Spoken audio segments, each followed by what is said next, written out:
Time to rock.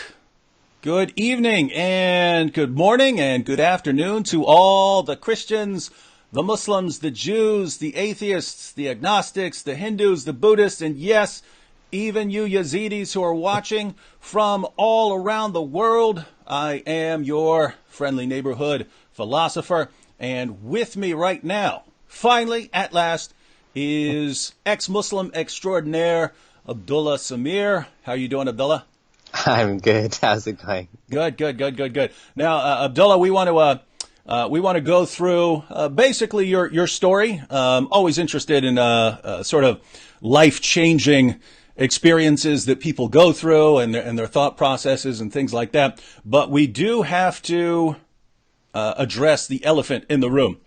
And so before we get going, let me go ahead and ask, how much were you paid by Jews to leave Islam? Oh, if only that was the case. It's funny how that always comes up, isn't it? Well, I mean, if so many adherents from the religion of facts and logic are bringing up this objection, there must be something to it. So I'll go ahead and make it simple. To be fair, your secret is safe with us, but if it's more than $25,000, don't say anything. If it's less than $25,000, say anything. Don't say anything? Aha! We have our answer. All right, ladies and gentlemen, you have it. You have the confirmation from Abdullah Samir himself. All right. Thanks, Abdullah. Yep. And as people join us now, we can probably get started. So probably go, I guess, chronologically here. And this would go, I guess, back to your childhood, family. What sort of family did you come from? Yeah, so I was actually born into a pretty liberal Muslim family. My dad belongs to a sect of Islam known as Ismailism, which is so different from mainstream Orthodox Sunni and even Shia Islam that most people, many Muslims don't even consider them Muslims. Like, they don't pray 5 times a day, they don't have Hajj, they don't have Zakat, they don't have, the women don't wear hijab. So it's a very liberal, very easygoing religion. They don't pray 5 times a day, they pray 3 times a day, and they have a different type of mosque that they call Jamaat Khana. So I grew up in this very liberal family. My mom was Sunni Muslim, but she wasn't really practicing. And lo and behold, somehow in Canada, in about the 9th grade, I had some Sunni friends reach out to me, and they told me to start reading the Quran. And when I read the Quran, I converted to Sunni Islam. So I actually converted to Islam, and I became a religious Muslim. I started growing my beard. I stayed away from all the girls. So none of that. And I was, on Fridays, I was going to the mosque, and I was avoiding anything haram in my life, including music. Eventually, I got married while I was in university because I didn't want to do the dating thing. And so my life went straight down, and I deep dived all the way into Islam. And that's basically what happened. And people are sometimes surprised because usually you tend to just follow what your parents followed. But in my case, I was like a convert. I converted to Islam. And how did that happen? Well, I think because I kind of had an Islamic background already. I believed in prophets. I believed in Muhammad. But I just didn't have all of the details the way that are in the Quran. So when I read the Quran, I realized, or I felt that what I was following before was kind of like a perversion of the true religion, and so I converted to mainstream Islam. And so I guess for Christians who are watching, this would be, I guess, similar to Christians who kind of have, pretty secularized parents who just go to church on Easter and Christmas, and then the child has a born again experience at some point. So this is you say 9th grade when you would say you were converted to. Well, it started along there, and so as I read the Quran, I felt that there was a discrepancy between what the Quran was teaching and what I was following. So, which is why I studied, and I had exposure to Sunni Islam from my mom's side of the family. So basically I converted to Sunni Islam. I started praying 5 times a day. My younger brother also converted. He followed me in my footsteps, and we actually, like, both of us became very committed Muslims. Like I said, I avoided working in the banking industry, which is haram because interest is forbidden. I would obviously eat only halal meat, and obviously I wouldn't drink, wouldn't smoke, and yeah, Islam was very important to me. So much so that I involved myself in conferences. So they had different Islamic conferences. We had a dawah booth that I used to go to on the weekends. And I founded a couple of big Islamic websites. One of them was called lightuponlight.com. And I left that website up there so people can actually see. Because when I first came out and I said I left Islam, a lot of people said that you're a Jewish spy, Jewish conspiracy, blah, blah, blah. And I was right. yeah, like it actually happened to me, and which is why, I mean, it's as ridiculous as it sounds. One of the first things I said in my coming out video was, a lot of people are saying I'm a Jewish guy or whatever, right? I even his accent is Israeli. I had people tell me. It's like, have you ever heard an Israeli accent? I don't have an Israeli accent whatsoever. Oh yeah, there's a question here about, so you grew up in Canada, but they're asking a little more about your family background. So Jacob Matthew said he's guessing Pakistan or India. Yeah, so the interesting thing is I was born in Kenya. My parents are born in Kenya. My grandparents are also born in Kenya, but then it goes back to India. Mm-hmm. So like few generations back, you could say Indian ancestry. So do you know why they headed to Kenya? Was it? Well, it was so long ago, so I actually don't know. Yeah. For whatever reason, I guess there was some sort of maybe economic reasons why they migrated. Mm-hmm. Yeah. Yeah. That's And interesting. then we obviously came to Canada because Kenya is not the best place to live. So there's a lot of corruption and bribery, and so we actually moved to Canada. And Canada, I think it was a great decision coming to Canada. Yeah, when you mentioned lightuponlight.com, so I went ahead and clicked on your website, and I see all of these.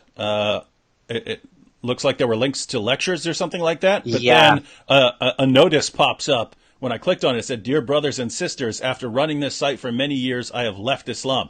Would you like to read more?" That's Yeah, and so that was one big website I built, and I don't know, I think it had like over 1 million downloads or something. I can't even remember now. And then I stopped maintaining it because YouTube became popular and people were making YouTube Islam or whatever other websites. The next big website I built from scratch was called versebyversequran.com. So basically, it was a website that I built because I wanted there to be more Quran websites out there, and I wanted to build a Quran website myself. So I actually worked with a guy in Egypt, and I paid him money to split the Quran into each individual, like, verse and chapter would be one audio file. And through the years, we had more than 15 recitations. It was used on Quran.com. It was used on Tanzil. It was used on major Quran websites, including the King Fahad Quran Complex used my work.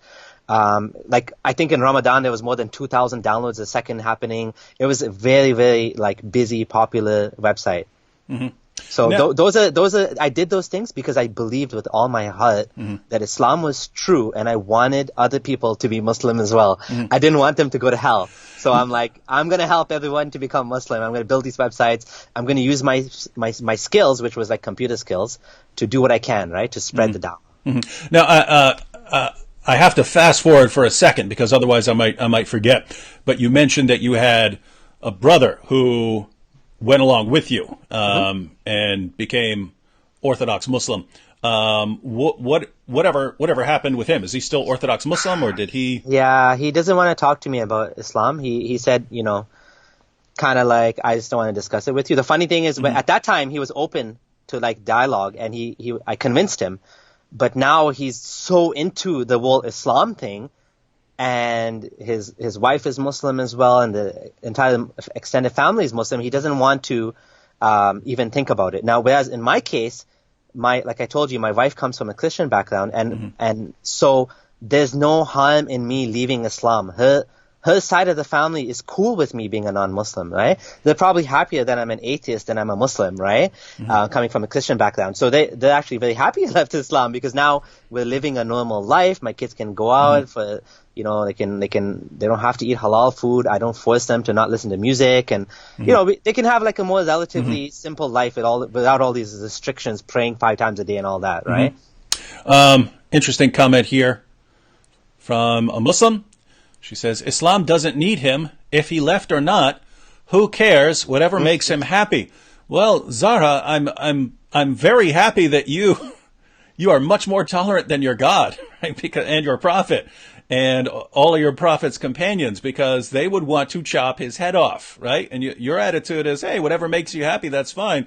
Well, that's great, but it certainly matters because certain areas of the world, Islam is growing rapidly. As Islam grows, it tends to become more extreme. And as it becomes more extreme, people like Abdullah here need to be wondering at some point, hey, what if anyone ever decides to really obey Muhammad's command to chop the head off people who leave Islam, especially since you're not just under one death sentence, you're under multiple death sentences, right? Because you also criticize Islam.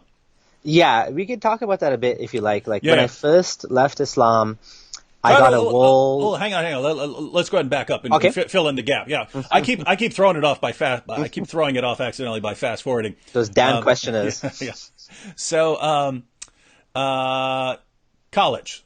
So you go to college and you get married. So from basically ninth grade on through college. And you and I were talking before we went live that seems to be the window for when people change their views, right? That sort of, between ninth and 10th grade and the college years is usually when someone changes from like atheist to Christian or Christian to atheist or Islam to something else or something to Islam seems to be in that window, because it's always seemed to me that before that you just have an overwhelming tendency to believe what your parents believe. When you're when you're 6, 7, 8, 9, you believe what dad says. And if someone else challenges you, say, well, it's not what my dad says. Yeah. Whereas, you start hitting 15, 16, then you're in that window where, if now you're starting to think for yourself, you're being exposed to a lot of different things. And so you have that opportunity. But if you go kind of farther than that, like if you go past college, well, then people are sort of set in their ways and they have careers and now they're thinking about other things and they just don't have changing your worldview when you're 40 or 50 years old is kind of, it's much harder. Yeah. Because now you have to be thinking not just about, hey, what my parents are think, but hey, what are my kids going to think? What is everyone going to think? Yeah. So when did that? I guess we should. So I guess we should ask. Yeah. I was 18, and it was 18 when I converted to Islam, around 18, and I left Islam just 4 years ago. So obviously I'm long done with university. I have kids. My oldest is 11, at the time was around 11. In 2015, I left Islam. And what actually happened was I was starting to have like small little tiny doubts. But in Ramadan, I was at the mosque and one of the imams was talking about something. Oh yeah, actually before that, sorry, step back 1 year. I always forget this part of the story. I was discussing with online, this was in 2014, so a year before I actually officially left Islam. There was a guy who told me he was Christian and he said I almost converted to Islam, but then I found out that a lot of the stories in the Quran are coming from Jewish myths, Jewish mythology, the Talmud, right? And I'm like, ha ha ha ha, don't worry, I will solve your problems, let's talk. So then I started to discuss with him and he said, no, look into it. It's because I'm like, no, but these stories actually come from God, not from Jewish rabbis or whatever, right? And he was like, no, look into it. And I looked into it and I started to have trouble because I found out that a lot of the stories in the Quran actually came from the Talmud, which is like the Jewish fables. Like the Jewish, like they had the stories that they passed on from generation to generation, and they're not considered like revelation, right? So these stories, some of them ended up in the Quran. So I was like, oh my God, this is troubling. And then the whole Dhul Qarnayn thing, was a big problem as well because I couldn't make sense of where is this gigantic gate. But I ended up bearing my doubts and becoming staying Muslim. I left Islam for 1 day, but then I said, you know what? I talked to my wife, I talked to my friends, and we were like, you know what, Islam is good. I'm just going to be a Muslim, right? These are just small doubts, so just forget it. Just forget your doubts. 1 year later, all of my doubts came rushing back again in Ramadan. Halfway through Ramadan, I was in the mosque, and the Imam was like, And these astronauts or something, these scientists, they think they're so smart, but Allah knows better. He says the sky is held up without any pillars or something, right? And I was like, oh my God. And all of the doubts came rushing back to me. So the science, which is basically the way that the Quran describes the world, it very much seems to be the work of a 7th century man. And that's when I started to have like massive major doubts. And then I said, I told myself, I can't do this anymore. I have to find out, is it truly from God or not? And so I started to look up everything I could find out about Islam. Both, obviously, I was like, deep into Islam already, so I started to look at the arguments against Islam, kind of like for the first time. And so at that point, I finally realized that Islam was false. I ran into your content as well. So the biggest issues for me was the science, or basically the description of the universe in the Quran, about how Allah says he holds up the sky without any pillars, how he keeps up the sky from falling, how, like on and on, how the sun and the moon go in orbit, and, basically it's a geocentric model of the universe. So these were the biggest problems for me. But then I found your content as well. And I actually started to see that even Muhammad's life was not as pure as I thought it was. You think? And the funny thing is this wasn't my issue back then. Like that's not how I got into it. I just kind of didn't think about those things. And I just accepted it. Okay, but this is truly from God. So even if I can't make sense of him having so many wives and all that stuff, I just accepted it. But when I started to watch your videos and your content, a couple of things really rang true with me. One was, you mentioned, like, for example, how would a good husband just like throw his wife Sauda to the side and give her night to Aisha? Like that's not, a godly man would not do that. He would be true to all of his wives equally, right? Not throw her to the side because she's fat or old or whatever. That rang true to me. The whole thing you said about how the dinner guests, Muhammad's dinner guests, and like this doesn't make sense. And, the whole issue with Zainab, I can't remember if you explored that or not. But then another big thing, which I actually have to thank you for, is the whole thing about how in Christianity, the story of Jesus makes a lot more sense. It's more coherent. In the theology of Christianity, God's only son. Whereas in Islam, it's just like out of all the prophets, for no apparent reason, Jesus is like, has a virgin birth.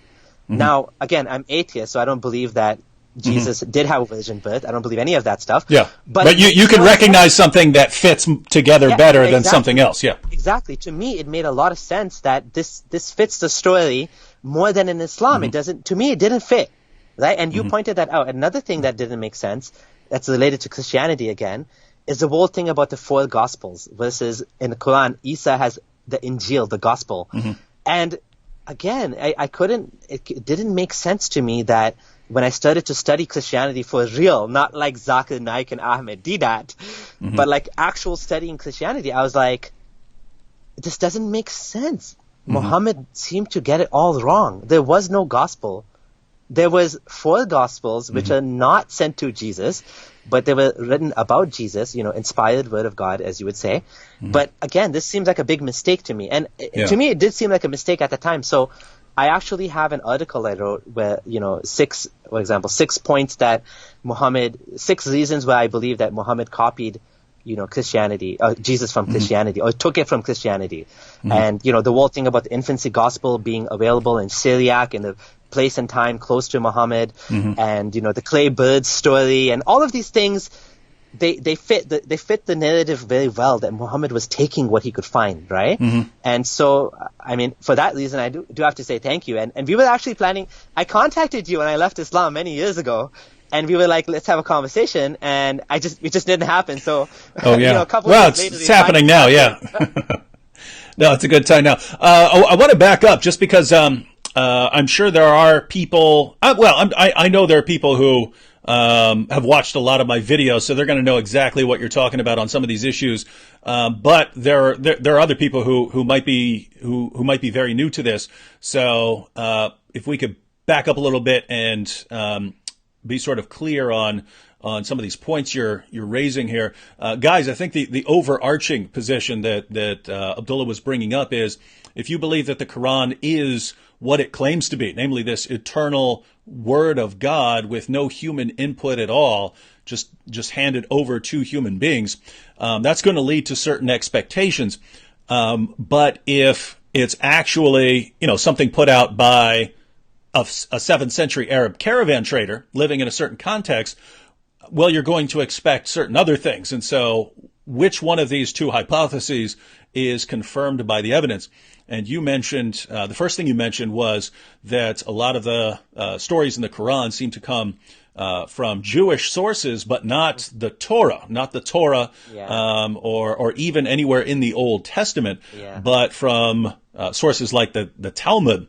And for those of you who want to look into those, I don't know if you wanted to mention anything specific, but even like some very popular passages, like some of the teachings, one of the top 2 or 3 favorite verses for Muslims to quote in the West is that if anyone has killed a man, it's as if he's killed all mankind. That's Surah 5, verse 32. That's a perfect example in that the Quran doesn't say that this is this is a revelation from this Quran. This is a revelation that came from the Quran. It says that this was given to the children of Israel. And when you ask the children of Israel, hey, children of Israel, where's that? It's in the Talmud. And what's interesting is that was a rabbi's commentary. That was a rabbi's commentary, right? Yeah, so, exactly. Which is absolutely amazing that the Quran is saying, yes, this rabbi's commentary on this story of Cain and Abel. Guys, just give everyone the background. You have Cain and Abel. Cain kills Abel, and so God comes up and asks Cain, hey, what happened, and so on. And but God says, your brother's blood cries out to me from the ground. And a Jewish commentator, rabbi, commented saying, hey, when it says your brother's blood, it's not actually blood, it's bloods. So what this passage is saying to us is that basically the blood of all his future descendants was crying out. So it was the bloods of all your future descendants. By killing Abel, Cain was killing all future generations. And so he concludes, so what this is telling us is that if you kill a man, it's as if you've killed all mankind, right? You're killing all future generations of mankind by killing this person. And Muhammad hears this and thinks, wow, that's some good stuff there. He hears Jews saying it, but that's the thing, right? If Allah says that the Torah is the revelation of God, or that the Psalms are revelation of God, that's one thing.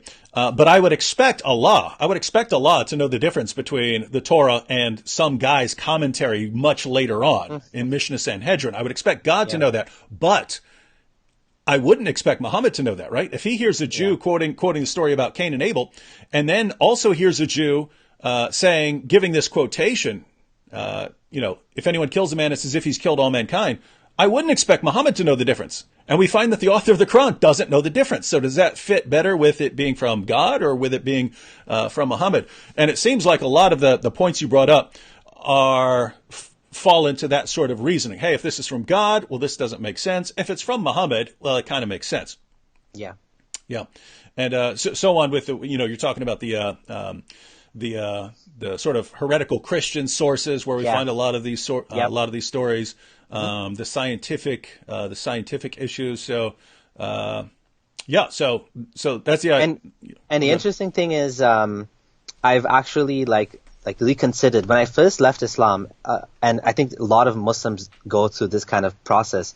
You're looking for mistakes in the Quran, but later on you realize that it's not even about mistakes in the Quran. It's like, why should I believe in it in the first place? Yeah. Like, let's go back. Like, you prove it to me. Yeah. I don't need to disprove it. So a lot of times when people say, well, prove to me the Quran's not from God, I'm like, well, hold on a second. You prove to me it is from God. And then if you want, we can get to some of the mistakes. But the burden of proof is on you to show that it's from God, not on me to say it's not from God. No, that's actually that's a very important point, right? Because if there were some great evidence for the Quran, then maybe we would overlook some of these other things, right? So in other words, if there was some amazing evidence that Muhammad's a prophet and he actually brought revelation from God, then if we read in the Quran that, that God revealed to the children of Israel, if anyone kills a man, it's as if he's killed all mankind. And we know where this comes from. Maybe we say, okay, well, maybe this guy heard it from somewhere else that was revelation. Maybe he got it. Maybe we look past that. But if we never have the good reasons to begin with, then all we see are problems, right? All we see, okay, here are 1,001 problems, but no good reason to actually believe it. I mean, you just need one mistake in reality, because the Quran itself says, and I used to go around telling people this, non-Muslims, the Quran says if you can find one single error, if it's not from God, so try to find a mistake. I used to challenge people like that, and eventually it caught up with me because I was sincere. Like, I was looking for the truth, so eventually I figured it out, right? Yeah. So you started having these doubts. Yeah, so I started having doubts and stuff, and I was very public with it. So I'm kind of like well loved in the community because I'm a convert. Even though I converted from one sect of Islam to another, everybody loved me because they saw me as this guy that accepted their religion wholeheartedly, didn't grow up in it, and wanted to be a believer, right? And so I was well loved in the community. I had a lot of friends, and when I started to post on Facebook that I was having these issues, people were like, "Oh no." One guy said, he sent me a message. He's like, "Are you doing like a social experiment? Is this some sort of trick or something?" I said, no. I'm actually finding these issues. And he's like, no. You can't post about this stuff or you shouldn't post about this stuff on Facebook. You need to go talk to an imam, a sheikh, a Maulvi, right? And I'm like, okay, like, who can I talk to, right? And then, so but I did say, no, but I have a right to post these things. Like, this is my Facebook, right? And I want to have these discussions with people. And he's like, you're going to misguide people. I'm like, yeah, but if it's the truth, then like people need to know, right? And if it's not true, then I need to know as well. So then some people got upset at me, but my friends didn't really do much about it. But they did call me on the phone. So I talked to a guy that, teaches Islamic studies in a university in the U.S., who was a friend of mine from university. I talked to another guy who studied in Egypt, Arabic, and he came back and we had a long conversation. I talked to a sheikh who teaches, he studied in Saudi and he teaches all over the world. I talked to a bunch of people. But what I found was there wasn't any compelling answers to my questions, to the doubts I had, to the holes in the Quran. There was no real solution to these problems. And so, but then there was one guy who was a friend of mine around the same age who told me I almost left Islam, but I ended up staying as a Muslim. And let's talk. And I'm like, yes, this is amazing. So I deleted all my Facebook posts and I went to meet him. And I went to his house and we talked for like 5 hours. And I'm like, oh, what about this? What about this? What about this? What about this? I asked him all the questions. But this was very early on, keep in mind. So now, obviously, like, I actually have even more problems with Islam than I did before. But this was just early on. Like, I hadn't even looked into like evolution or anything like that. And so when I asked him some of these points, some of them he's like, this is like a leap of faith we can take.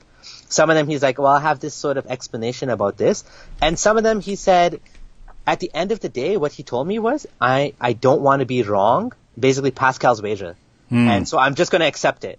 And I said, okay, what if I have some more questions? Can I talk to you? He's like, no, I don't want to talk about it anymore after this. I'm done. I don't want to think about this anymore. But then at that point, like, there was nobody else that could actually help me because everyone I talked to, I even went to another mosque, a Sufi mosque this time, and I talked to that imam too, and he kind of got mad at me for asking questions, but he didn't have answers either. Like, nobody had solutions to these things. So then I started blogging, and I created a blog, abdullahsamir.com, and I started to document all of these issues because I kept having the same conversation over and over and over again. And so I started blogging, and then eventually I decided to make a video because, again, even when you write stuff, people don't know if you're like a real person who is a Jewish conspiracy. So then I made a video. And then when I made the first video, it went viral. It had like 100,000 views or something. And then I think that's when I finally ran into you. And then it started to get the death threats. So the thing is, I got a lot of death threats early on in the beginning. And I feel now what I think is that, like, online death threats are so cheap. And by the way, one more thing I have to thank you for. I saw the videos where you're like, I challenge a jihadi, and you went out and you're like, okay, let's meet at this time, this place, right? And well, no, never showed up, right? No, it was he had said, if I will meet him in Manhattan, then he will kill me. And so I said, okay, here's the time and the place. And he said, no, he said 6 o'clock or something like that. And I said, no, my kid's got MMA during that time. So pick a different, how about noon? And he said, okay. And yeah, I went down. That actually happened several times. That time I videotaped it. Yeah. But yeah. So that was inspiring to me because I'm like, wow, this guy's brave, and if you can do it, I can do it. And other ex-Muslims that came out before me, Imtiaz Shams and Hassan Radwan, and other people that were public and they were okay. So I'm like, you know what? I think I can do this too. So I came out, and I got a lot of death threats, right? And like I was saying, I feel like death threats from anonymous profiles, and especially from people in Pakistan, a lot of them were Pakistani. They're just so cheap because there's no, it doesn't cost you anything, and there's no risk to you. A real death threat in real life would be more serious and more significant. But I got a lot of them, and then they kind of tapered down, and I didn't get any for a long time. And I still get them from time to time. Maybe I don't look at them. I just ignore them because they're kind of annoying. But I did get something else happen to me, which is, well, first of all, I cannot travel to any Muslim country. I would not dare. I would never ever go to any Muslim country. I would never go to a Saudi embassy. I mean, that's stupid. Yeah, that would be very, very dumb. Yeah. And but one thing did happen to me, which is I was harassed at my office in a sense. What happened was I found out after the fact, I'm in IT, so I don't do this for a living. I actually do this just to help people. But my full-time job, I have a full-time job and I have kids. Like I told you, I have 5 kids. I have a wife, right? Little side note. Would you like to do this full-time? If you could do anything in the world, would you be doing this, or do you like doing tech stuff?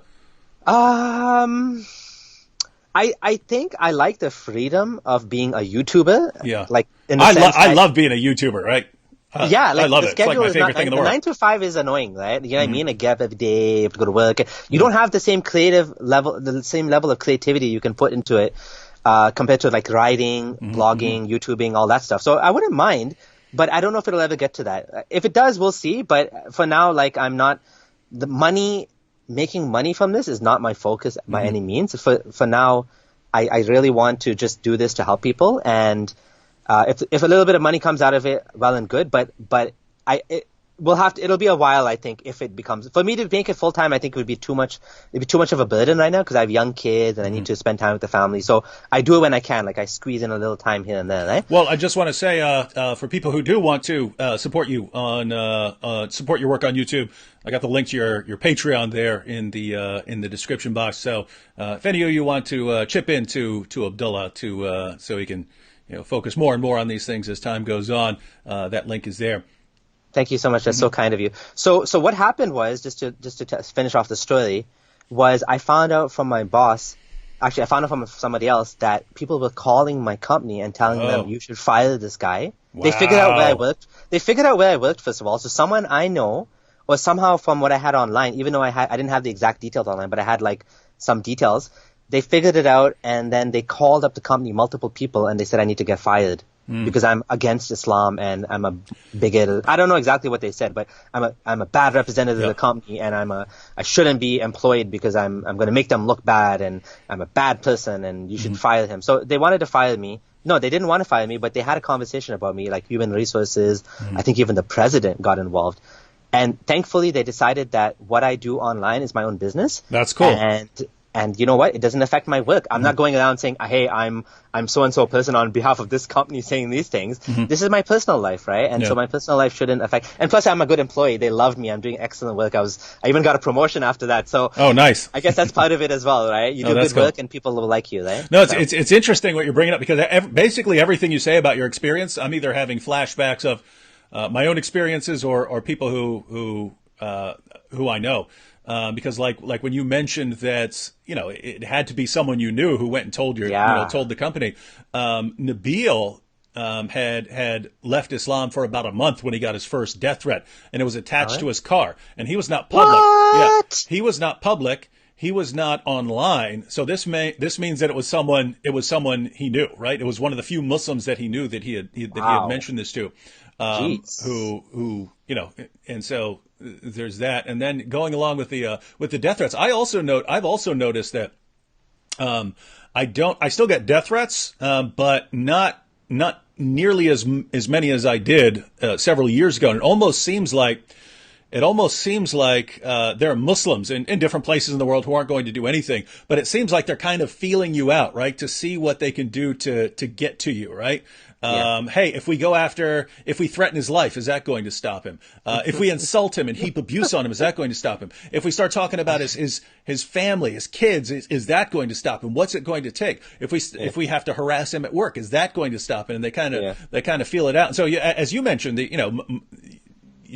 who cares about the vast majority of them? The only two kinds of death threats that I ever even remotely take seriously, they're kind of two extremes.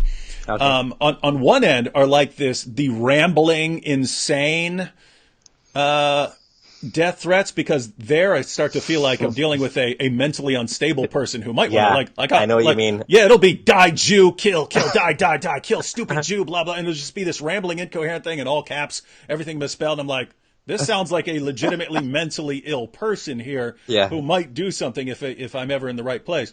But at the other extreme, the ones that I tend to take care of. One guy, one Muslim, he sent me it had to be like 6 or 7 pages, completely well written, beautiful prose, clearly very well educated, quoting all of his statements in English and Arabic, and saying, this is why I have to die. This is the Islamic justification for why he has to come and kill me. And so there I'm like, okay, this guy's putting a lot of thought into this. He's not just typing out a quick little comment, hey, I'm going to kill you or something like that.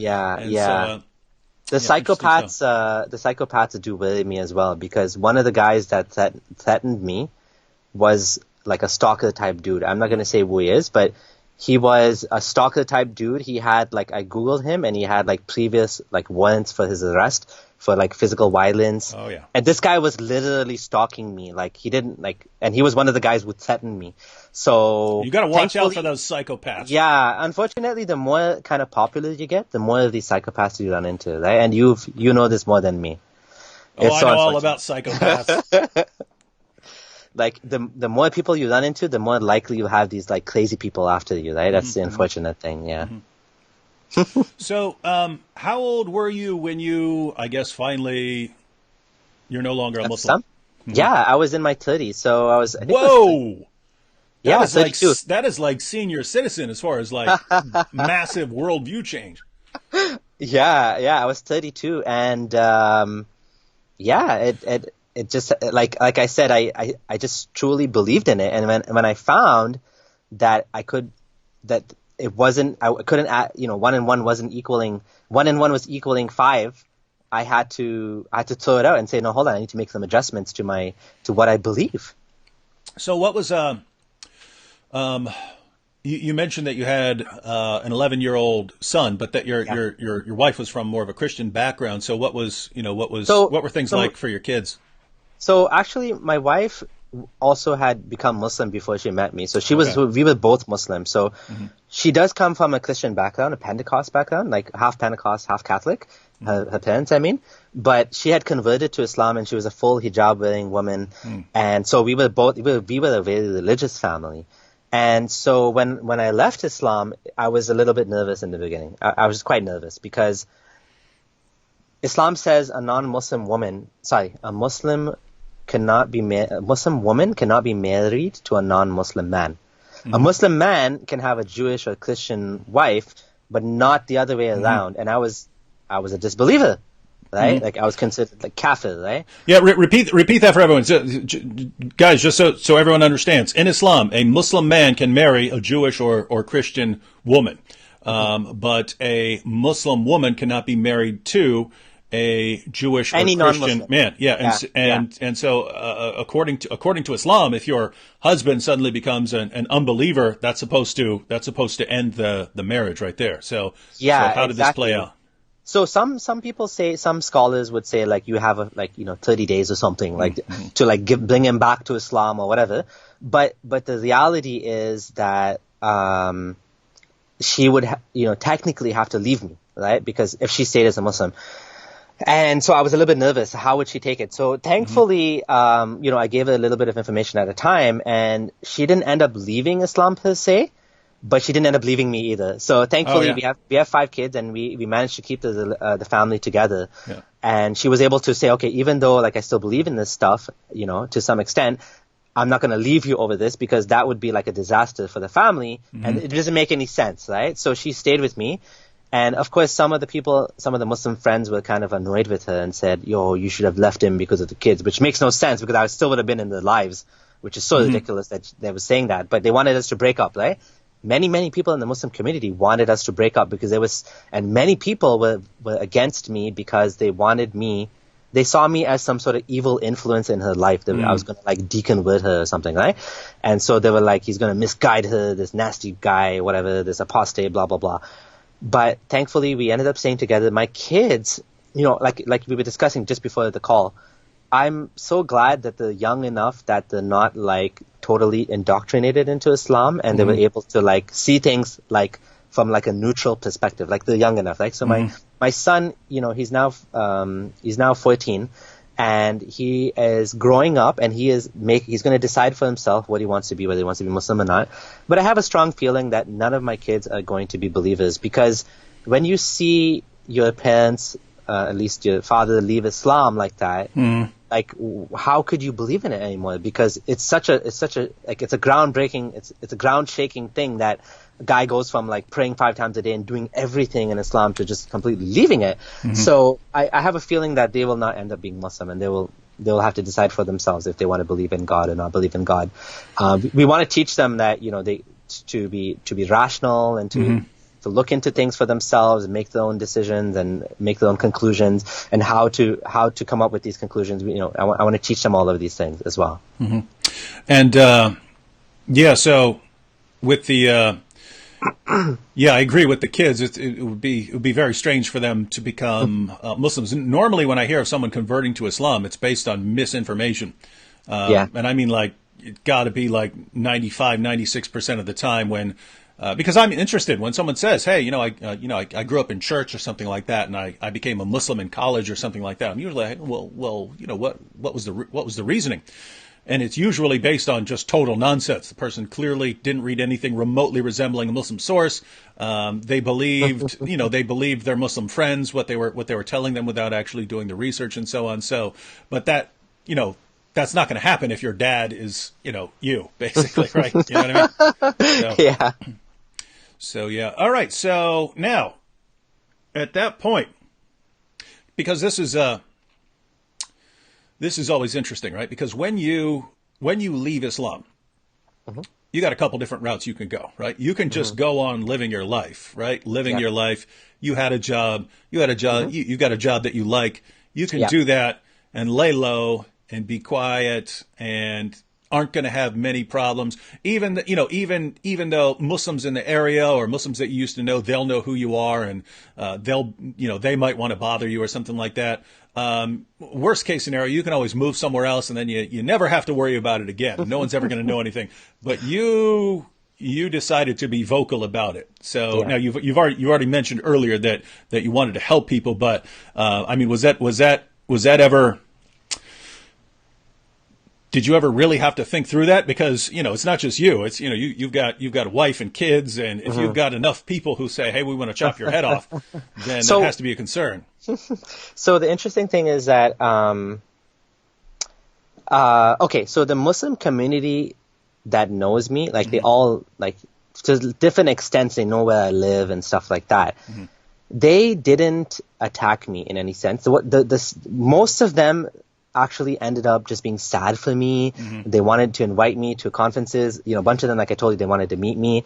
And I got tired of meeting people, and I got really irritated too, because one day I met a guy in Starbucks, and he's a friend of mine from university, engineering student, and we were talking about Gog and Magog, and he's like, yeah, they're inside the earth. It's a hollow earth, man. And I'm like, dude, give me a break. Hollow Earth, come on. And it was like such nonsense he was spewing at me. And I'm like, just like, okay, anyone you wants can go there, man. You just go to the Grand Canyon. You go to the bottom of the Grand Canyon. There's a big hole there. Yeah. And I was like, okay, let's anyone that wants to meet me now, you read my blog first, you come up with specific points where you disagree with me, and then we can meet or call. Because it's like, you can talk about this all day and they'll still be like, no. Like, because they haven't even looked into what you're saying, right? And that frustrates me, because the reason I made the blog is so I don't have to repeat myself over and over again, right? But yeah, so the Muslim community themselves here in Canada, they're pretty tolerant. They're pretty okay with me. But like I said, the worst that happened was some people called and tried to get me fired, which is not acceptable. It's bullying, right? It's like real life bullying. Yeah. The other thing that happened was one of my friends was like, who knew me for like 10 plus years.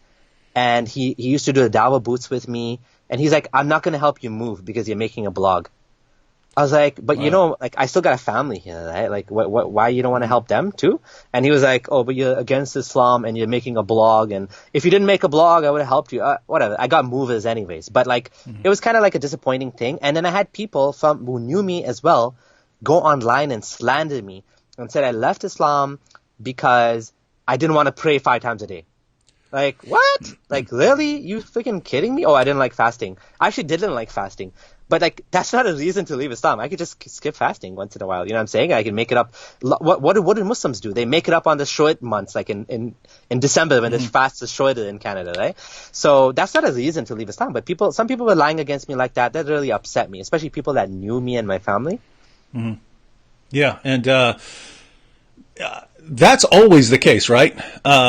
I've never seen a Muslim who left Islam where he wasn't saddled with all of these other motives, right? Because from a Muslim perspective, it can't be, hey, I actually sincerely looked at the Muslim sources, at the Muslim stories, and concluded that this doesn't come from God. It can't be that, because that would be a problem with the religion. So it has to be you're getting paid by Jews or something like that. So even with Nabil, people who didn't know him would say things like, "Oh, you're getting paid. Oh, you converted because you wanted a white woman or something like this. Why was it?"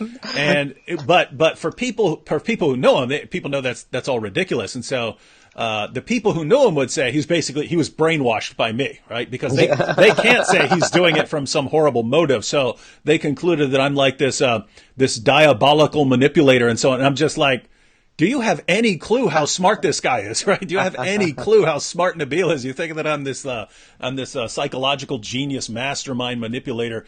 But notice it has to be something other than you actually finding a problem in Islam. And even going to your boss trying to get you fired, that fits into that category of what kind of pressure can we put on this person that will be enough pressure for him to realize, wait a minute, I can't keep going down this road. I can't keep doing the same thing I'm doing. And that's the same category as the death threats and everything else. It's always, we either want to control you and force you to be a Muslim again, or if we can't do that, at least control you enough to where you're not going to say anything about it. At least you're not going to criticize it. Yeah, exactly. And that's kind of like why he said, I'm not going to help you move. And that's where it was coming from, I think, right? Yeah. So just so you know, no one's going to help you move anymore. So you come back to Islam, then we'll all help you move. We'll all help you move as long as you come back. Yeah, the funniest thing I was going to say, like you left Islam for a white woman. That's the funniest thing that's being used against me because like she is white, but she was still Muslim when I left Islam. So it's like you didn't even do your basic ABC research on me. Yeah. Like that has nothing to do funny. with it. I only brought it up because that's what people actually said about Nabil. Yeah. They said that about me too. Right? It was just pretty funny. Mm-hmm. But I realized that whether or not you actually make money or you don't make money doing this, people will still say you're doing this for money. Like the Patreon I created like less than 3 months ago or something, like 4 months ago. Like until then, like for the last 4 years, I haven't made a single penny from this, and I didn't even care if I made a single penny. But it didn't stop people. So then I'm like, you know what? Like, it's not going to make a difference whether or not I do that. I might as well cover some of my costs.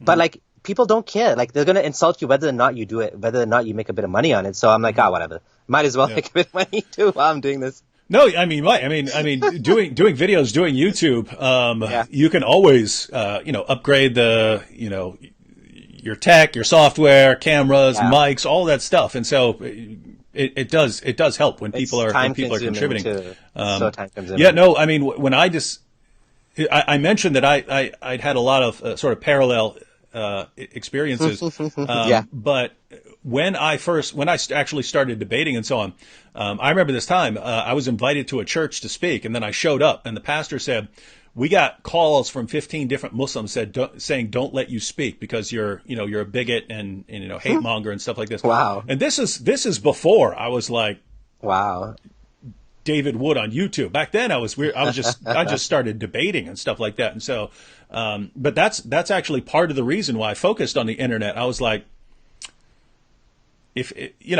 I'm getting a PhD in philosophy. All I can do with a PhD in philosophy is teach at a university. I can't teach at a university if I got people calling the university all the time and harassing me at the university.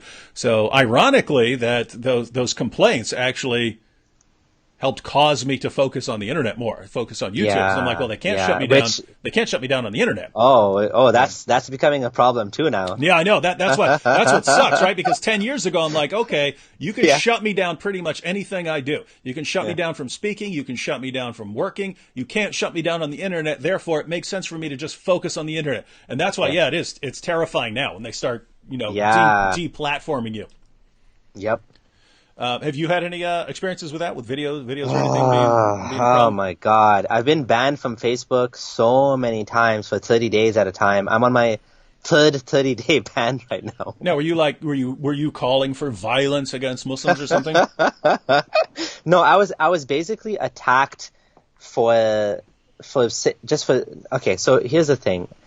I'm known as the ex-Muslim that's like the most reasonable ex-Muslim. Like I try my best to be as balanced as possible in my critique of Islam. But is that your title? You should get T-shirt, the most reasonable ex-Muslim. And you could put a scale of like reason, and you're at the top, and then the apostate prophet, he's a little bit lower, and then all these other guys are down there. What I mean is not reasonable in the sense of like rational, but like you're doing everything you can to be fair, right? Yeah, like I'm being kinder to them, and I'm giving them points where they deserve points. Mm-hmm. But even then, I still got like deplatformed 3 times now. It wasn't even what I was posting. I was banned for the most stupidest thing because people were targeting. Like they went through all my old posts. They found I had this like a funny post which was after sex selfies are trending again, and it was a picture of a guy that was like laying with some girl, and there was no nudity in it. It was just a guy's chest, which is usually fine, right? Mm-hmm. And I was banned for that. I was like, 30-day ban for that? Like, there's much more nudity on Facebook than that. And I was banned for, again, the second time was again something so stupid, and I realized I can't use any sarcasm on Facebook either because it's taken the wrong way. And well, part of the problem is if you've got people who are coming after you, they're going to basically complain about anything you do, anything you can post, even if you mean it in a completely innocent way or it doesn't violate all the policies. If everything you post, you have 50 people complaining to Facebook about, then some of that stuff is going to get you banned, even though no one would ever think twice about it if you didn't have people targeting you there. Yeah, exactly. Yeah, and as you know, Apostate Prophet was banned on Twitter now.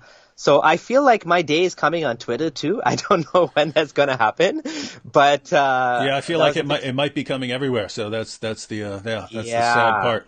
Yeah, which is why I have a blog too. Right? Like no one. I mean, shutting down my blog would be like I have to be like literally like telling people to kill others or something, because like to get to that point you have to be like on a terrorist watch list or something, you know what I mean? But my blog is going to stay up, and that's what I'm most proud of. Like that's my effort. Obviously the YouTube took a hell of a lot of work as well. So I hope I don't lose those, but I keep backups of all my videos just in case that disappears one day as well. That's good. I mean, just think about this, right? You've got Hollywood. Hollywood's pretty one-sided on a lot of things. You've got the education system that can be very one-sided on certain things. You've got politicians and so on. The internet has become the place where everyone can have sort of a fair say and to share your ideas and things like that. And when people say, hey, those guys over there who are quoting facts and sources and giving reasoned arguments, they have to be silenced, instead of just being refuted, right? Instead of saying, okay, well, here, we're going to show that they're actually wrong about these things.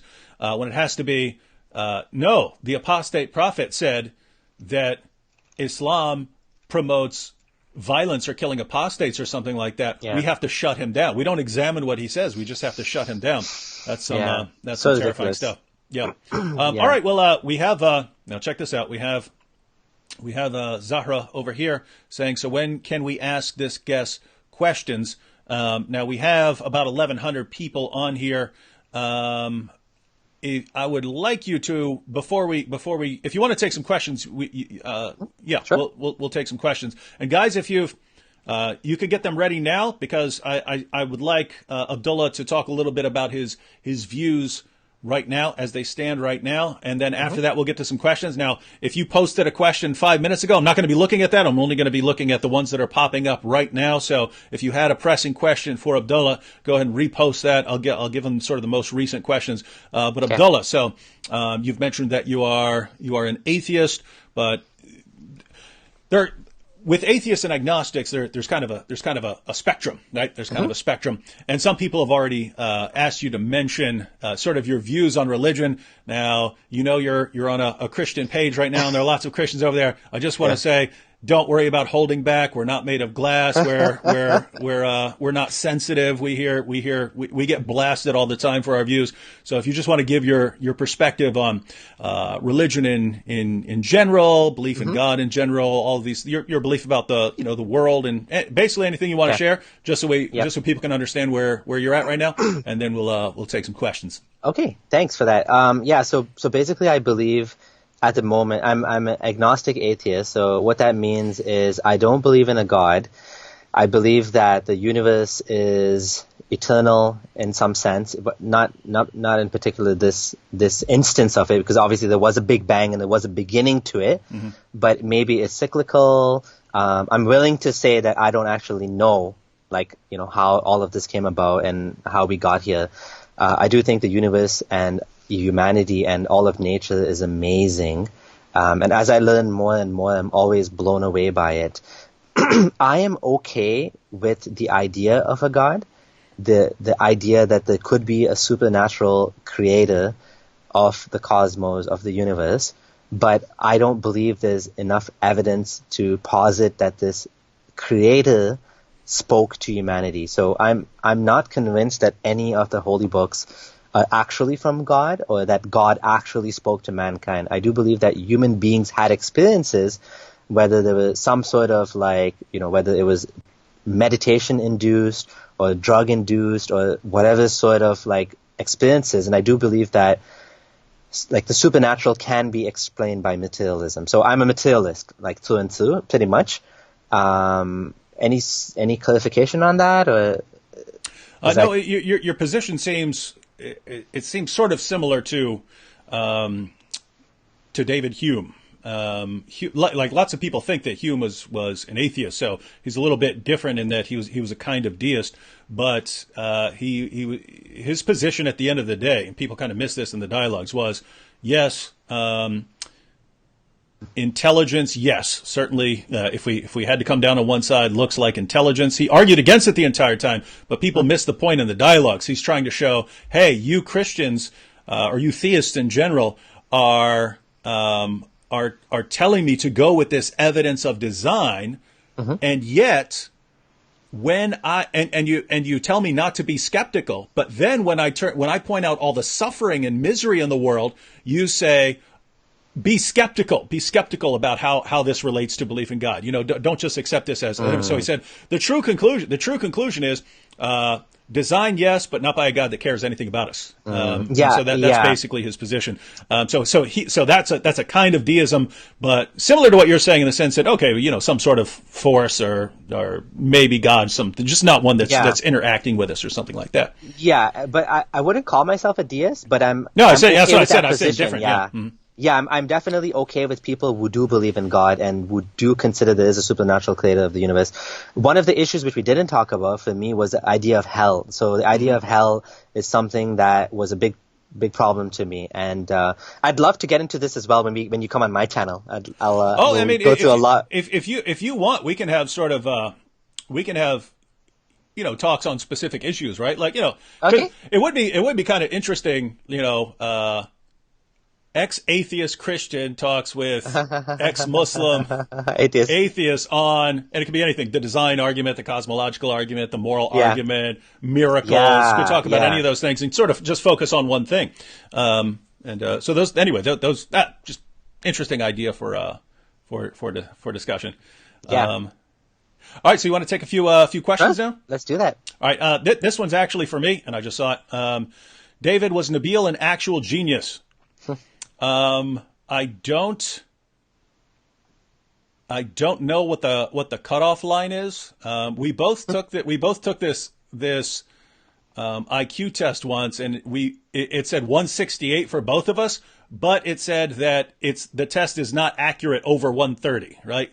So it's not saying that our IQs are 168. It's saying that once you hit 130, then the test is no longer accurate. It said you had to go get some specialized testing. So I don't know precisely what his IQ is. His IQ is apparently over 130. He would have had to have gotten a more particular score, but I don't even know what the kind of cutoff is for genius. I'll just say that guy was really smart in some very strange ways, and I would know he could like pay attention to multiple things at one time. Nabil and I would be laughing and giggling in the back of a classroom, class on genetics or something like this, and we'd be joking the entire time. I would get to the end of the class, I didn't hear one word, and the professor would say, any questions? And Nabil would raise his hand and start repeating the things the guy said, and then ask questions about it and so on. And so he was good at things like that. We've gotten several people have asked if you could explain a little more about Ismaili beliefs, but Okay. you mentioned that wasn't, that wasn't what you were, but anything you... I can talk about it quickly. So Mike, Ismailis, there's probably like 10 million Ismailis in the world today. They're considered Shias. They consider themselves Shias. Some Shias don't like them because they're so different. And basically, Shia Muslims believe in 12 imams. So the 12th imam is Imam al-Mahdi, who's in hiding in a cave in Iraq or something. But Ismailis, they didn't stop at number 12 from descendants of Muhammad, and they continued all the way down to like 49 and 50. So the guy is alive today. His title is Aga Khan, Prince Shah Karim al-Husseini. He got in trouble with Trudeau because he invited Trudeau to his private island. He's like a rich guy, and all Ismailis pay 1/8 of the gross income to Aga Khan. Aga Khan means the king of kings. Nice. So they pay 1/8 of their wealth to him. They pray to him. Well, that's interesting because Sunni sources say that the ultimate enemy is going to be one who calls himself the King of Kings. So. So, anyways, yeah. So basically, he's Ismaili. I mean, he's the leader of the Ismailis, and he's like a modern kind of guy. That Ismailism is all about, like, being a good person and like going to the mosque and like being involved in charity work and stuff, and it's very, very watered down version of Islam, you can say. Mm-hmm. Right? All right. And the first video I ever watched of your short testimony video, I was a little confused by that. You said, "Hey, Sunni and Ismaili," and I was like, "What? Why would they be?" Hey, look, we got a little guest in the background. I saw that.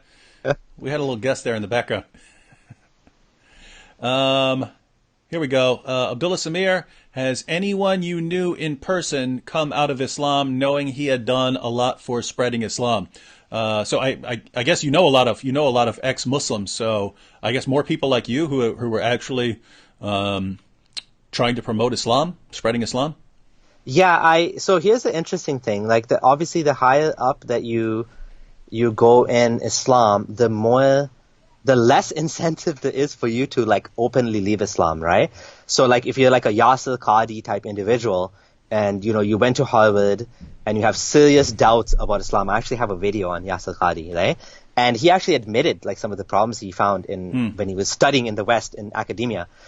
And like, why would you want to come out, right? Like, you would lose everything. Like, you might even be killed. Like he's probably much more risky for him. But I know people who studied in Medina. One guy I know who's like almost like a scholar.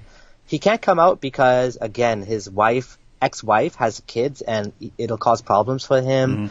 I know so many people who left Islam, but like 99% of them are in the closet. Yeah. Like, almost nobody can come out. Now, the lucky thing is, in my case, my wife isn't going to leave me, thankfully. Her family is not Muslim.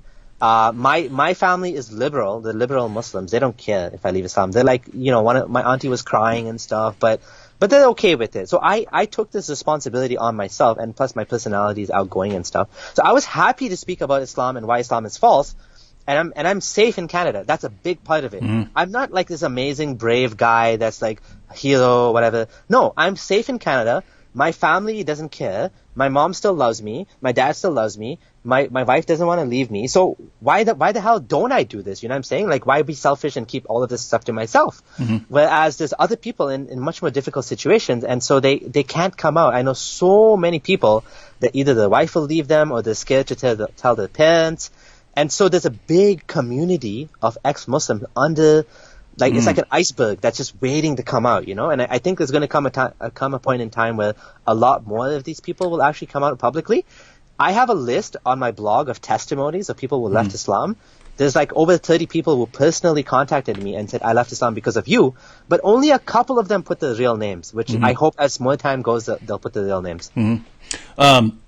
Yeah, and I agree with you that there's going to be a kind of tipping point where, and I think it may have already started, right? I mean, if you go back just 10 years ago, it was pretty rare for someone to there would be individuals, right? But it's not just like, hey, you see people all the time who are former Muslims announcing it and so on. Whereas now I see all kinds of people on Twitter, on YouTube, on Facebook who are ex-Muslims. So it seems that it's more acceptable now, and so you gotta wonder what it's going to be like in another 5 or 10 years. This one's a follow up for clarification. So Isaiah just wants clarification. Your wife is still a Muslim. Yeah. Yeah. She prefers I don't speak about her, so I'll just say no comment. I'll say that she's not as religious as before. Let's put it like that. That's good enough. Alan Rule says, Samir, in your opinion, who is the best Islamic apologist? Oh, wow. That's an interesting question. Who is that? Okay, so, I don't think there's many people that are actually dealing with the real issues that ex-Muslims are bringing out. I think that the ones who are ahead of the game would be like Hamza Surtis. So Hamza Surtis, in a sense, I'm a fan of his because he's openly come out and said there's no scientific miracles in the Quran. He said that a lot of the claims that people used to make, like Zakir Naik, like, you know, miracles and embryology and mountainous pegs and all of these things, he's come out and said, I used to say these things. Now I don't say them anymore. So they're trying to take the dawah from a different angle. I think the Sufi Muslim community is ahead of the Salafi community because the Salafi community, Salafism, which is like Wahhabism, another name for Wahhabism, which is hardline, like black and white kind of Islam, is so dumb and it's so ridiculous that it's so easy to see through. Whereas like the Ahmadiyya Muslims and the Sufi Muslims, they're like, their version of Islam is a little bit harder to kind of like poke holes at. And they don't necessarily believe some of the things that like Salafis would say. Like, for example, was Muhammad, you know, married to a 9-year-old? They'll come up with all sorts of apologetics about why that's not the case. Whereas a Salafi Muslim will say, yes, and you would just accept that, and there's nothing wrong with that, and that's the end of the story. So it's like so ridiculous that you don't even have to say anything. It's like obviously false. Whereas I think there's other Muslims who are kind of like a little bit ahead of the game. But I don't really know what my favorite apologist would be. Zakir Naik, maybe? Zakir Naik. Yeah. Zakir Naik is a joke, as you said in your video. I love that video. Yeah, I would say it depends on what you mean. Because there are Muslims who are, there are Muslims in the world who are just, they're not even paying attention to arguments. They're just paying attention to like how loud you yell or how much you put the other guy down. And so for them, you might say, okay, well, this is your best apologist. Or there are other Muslims who are impressed if you can just spout off a bunch of Bible and Quran references, if you just know a bunch of references. They don't even care about looking it up and actually seeing if what you're saying is actually there. They just care that you sound like you're answering. So you sound intelligent. Yeah. On the surface, And then you have people who are really interested in looking into the issues and so on. So that might be a different guy. And then you have, who would Christians be worried about, right? Like what guy who's criticizing Christianity would you actually be worried about facing? And so basically it's going to be, depends on what your criteria are. Yeah. I'm guessing this is what he says, Act 17 apologetics, which is me. It says, when are you going to change your name? This is the number one the number one most important question I always get asked. And he says that to me, so I'm hoping he doesn't mean me, because I'm never going to change my name. I'm David Wood till death. So no, he means Abdullah because Abdullah means a slave of God, a servant of Allah. And this is the number one question that people ask me over and over and over and over and over. I'm talking about Muslims. Like, non-Muslims don't seem to care that much, but Muslims seem obsessed about this. It's like, this is the most important thing in your life, whether I change my name or not, or who I call myself. Like, the name that I'm given or the name that I use is like the least of your concerns. And it's interesting because Nabil actually struggled with that when he became a Christian. He was like, he was talking about that for months. He was like, what should I change my name to? And after he decided that he was going to keep Nabil, I at least want to change my middle name. So his middle name was Asif, and so he wanted to change that to something with an A so he could keep the same initial. And he was actually thinking about anastasis, which is the Greek word for resurrection. So he's thinking about that. He never did it. He changed his mind over time. But when he became a Christian, it was a big deal for him. Like, what am I doing with this? What am I doing with this name here? I think that I see the identity angle for sure, because many people change their names when they convert to Islam as well. And I feel like, your name actually does represent you in some ways. But in my case, I'm actually happy to keep calling myself Abdullah because it shows where I came from. Yeah. And honestly, the identity politics thing, I'm kind of tired of it now.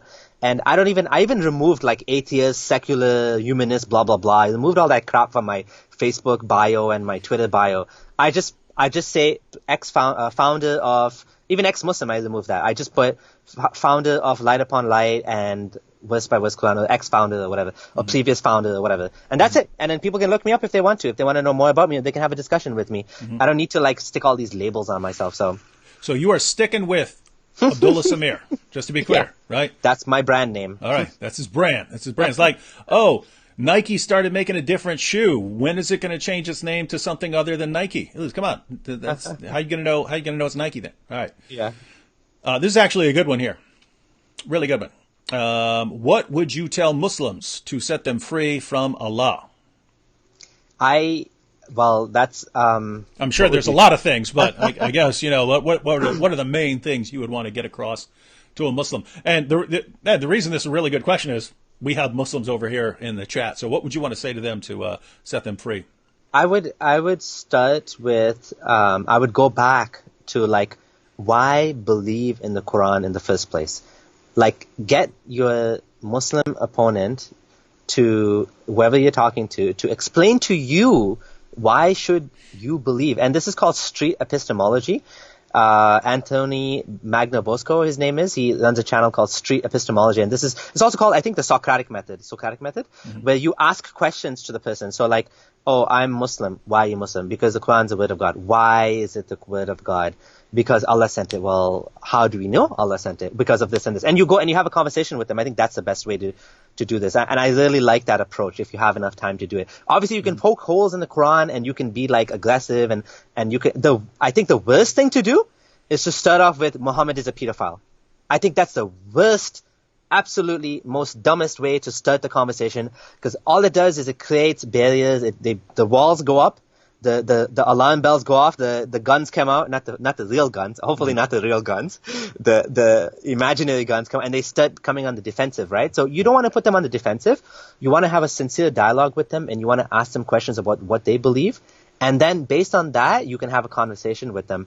So yeah, that's how I would do it. And of course, like if you have the arguments, if you have references, if you have like my blog, you can use that and you can say, well, what about this? And you can ask them some questions. And I always tell people, you're most welcome to leave a comment on the blog. If you disagree with me, explain to me why, and I'll delete the post if it's wrong, right? And I've deleted posts before, once or twice, right? So I'm happy to do that. Yeah, people underestimate the importance of starting off by asking questions and so on.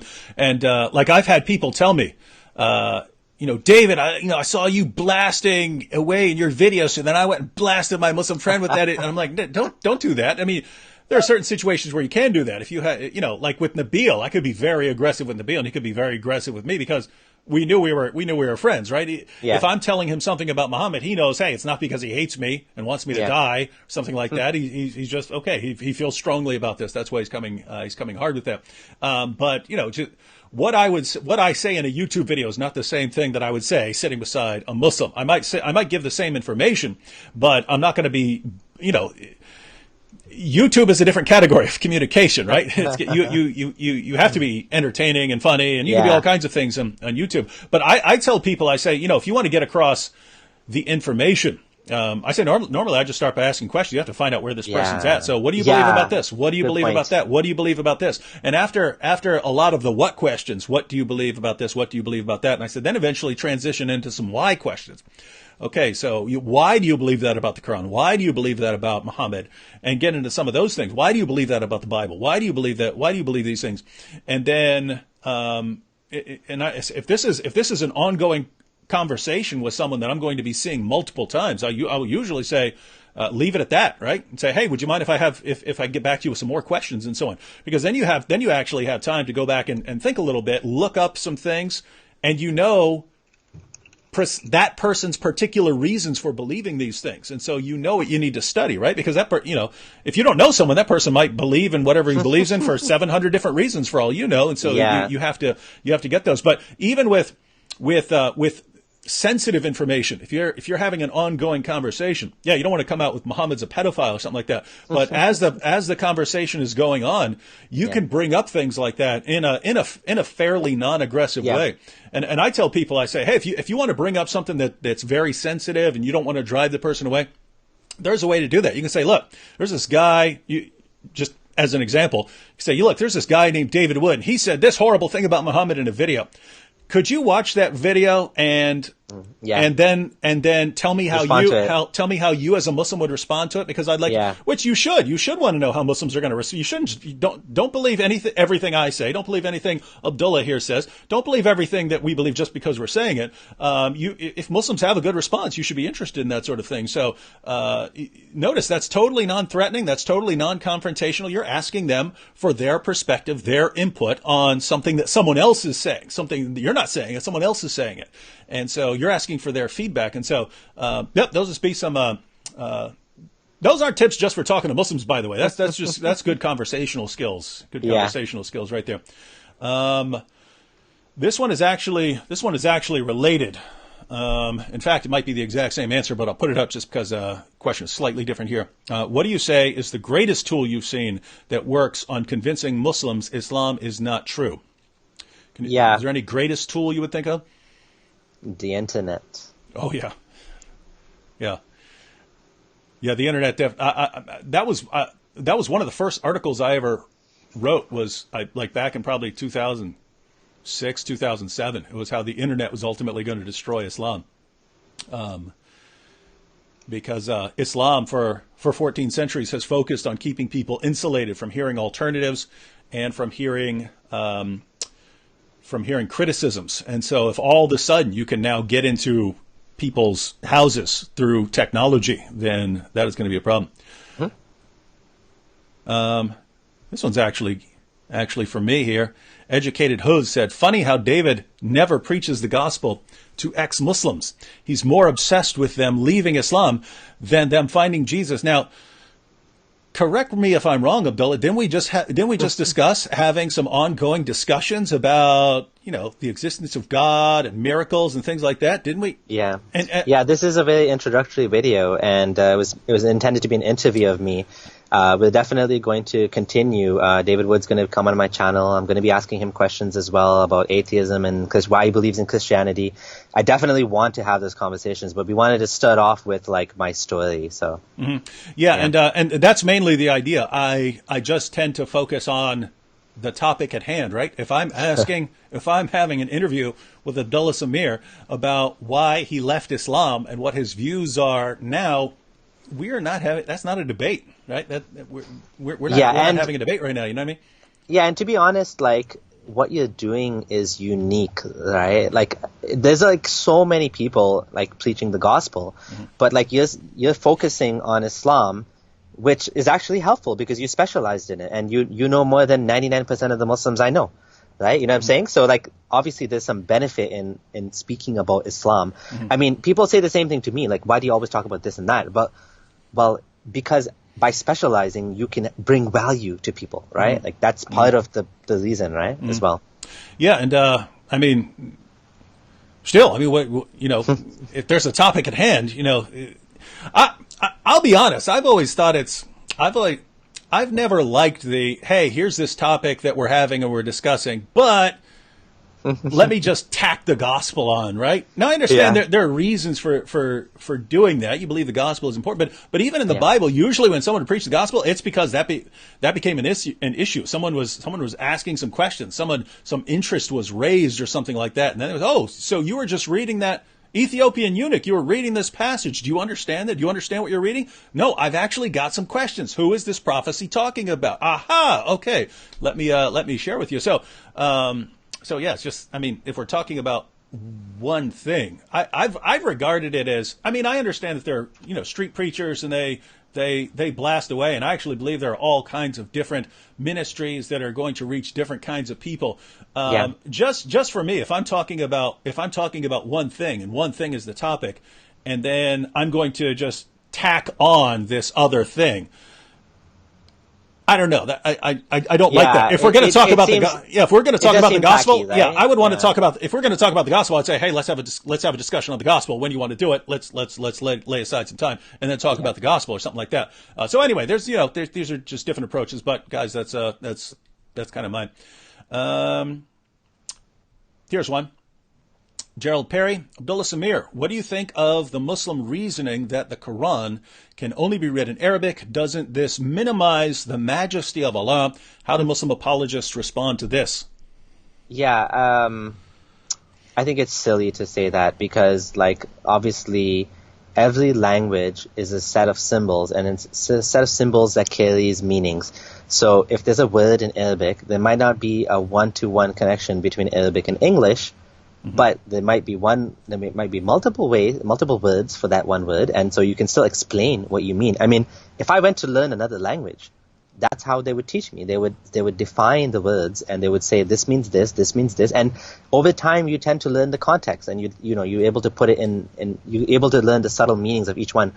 But if someone wants to limit, the Quran, and this happens all the time. You left Islam because you don't know Arabic.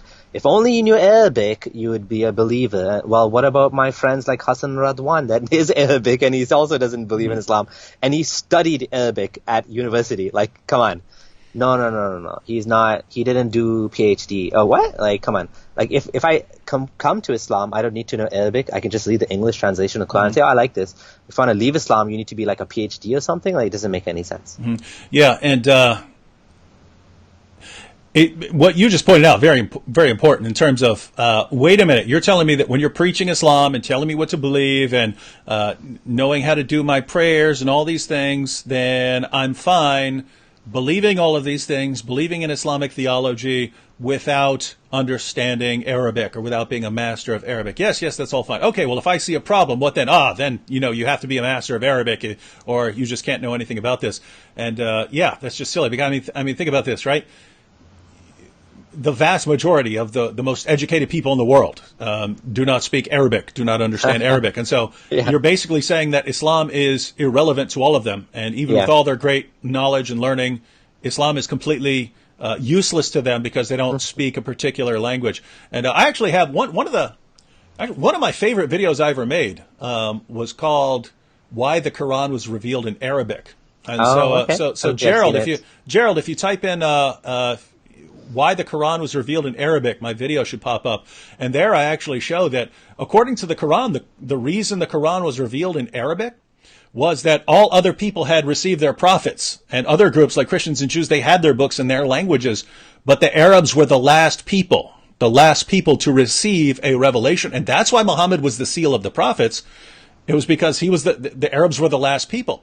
And the reason the Quran was revealed in Arabic was specifically so that Arabs would have a revelation that they could understand in their own language. And you even have it in the Quran that on Judgment Day, if the Arabs were the only people who didn't have their own revelation and that they could understand in their own language, that they would have a fair excuse against Allah to say, hey, we would have served Allah better than other people if only we had had a revelation in our own language. So think about how significant that is, that according to the Quran was revealed in Arabic so that you didn't have to learn another language to understand the will of God, right? Because guess what? There were Jews who had the Torah and there were Christians who had the gospel. Allah doesn't say, oh, you Arabs, go learn their language so that you can understand their scriptures. It was, no, you need a revelation in your own language. So what sense does it make for Muslims now to be saying that everyone in the world needs to go and learn this other language so that they can understand the book, when the purpose of revealing the book is so that a particular group would have a revelation in their own language that they could understand for themselves without learning this additional language. That's amazing. Yeah, that's an amazing point. For some reason, this has come up a couple of times. I do not know why.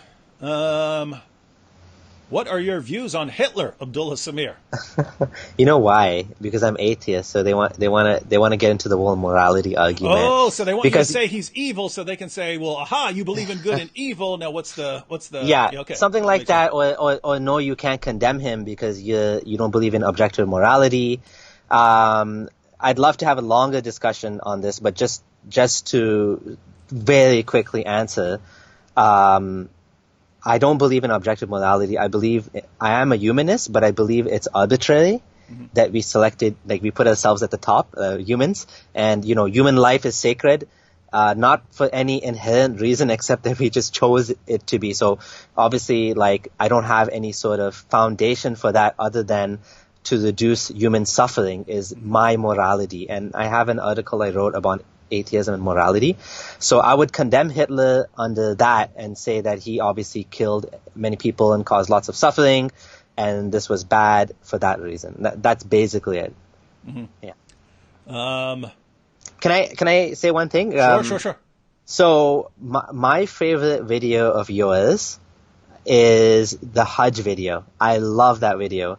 Like where you talked about how Muhammad said that Abraham was the one that came and built the Kaaba, and how, fact-checking that doesn't make any sense, right? And how he went to Masjid when he went on the night journey, Isra wal Miraj, he went to a mosque that didn't exist yet. Mm-hmm. Like that to me is my favorite video. I always send that video to people. Someone was asking about Hajj. I didn't go for Hajj. I went for Umrah, which is like it's not the actual Hajj ceremonies, but you go around 7 times and you run between Safa and Marwa, the 2 mountains. So we did that, and the whole family went for Umrah, and I thought it was cool. It was like a little fantasy land I was living in where I thought, oh, it's where the Prophet was, and this is so cool, and whatever. Mm-hmm. But like, I never cried when I saw the Kaaba. Mm-hmm. Everyone's like, oh, you're going to cry when you see it. And I was like looking at it. I'm like, it's smaller than I thought. That was the first thing that came to mind. I'm like, yeah, this is smaller than I thought.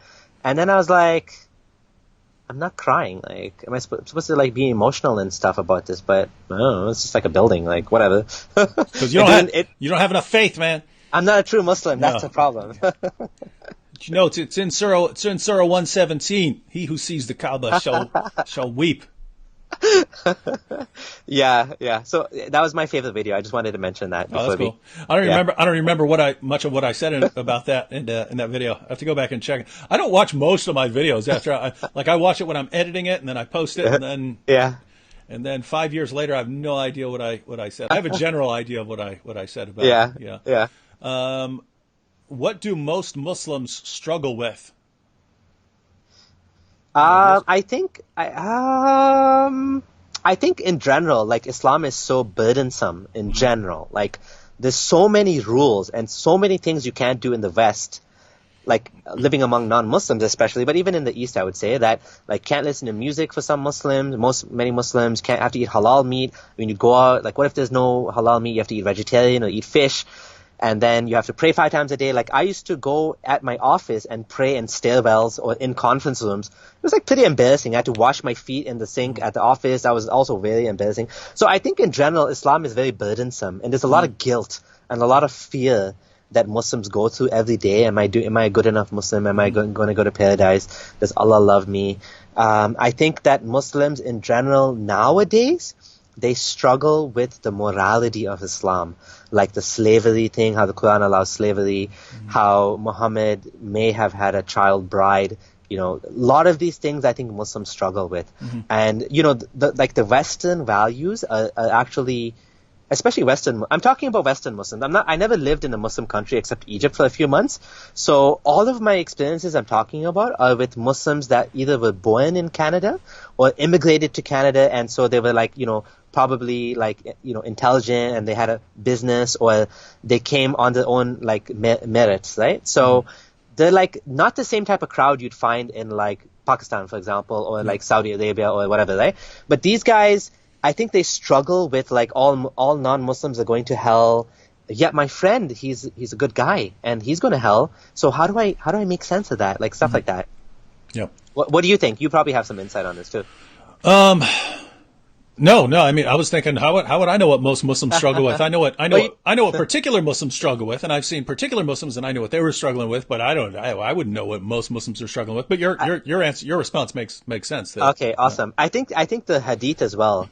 There's somebody mentioned black dogs in the chat. There's so much garbage in the Hadith that Muslims are, not to say the Quran doesn't have garbage in it too. I mean, I have to say the Quran has lots of garbage in it too. But there's far more in the Hadith just because they're far more massive collections. But you may have noticed this too. It seems like Muslims are more and more going Quran only without really understanding what it means to go Quran only.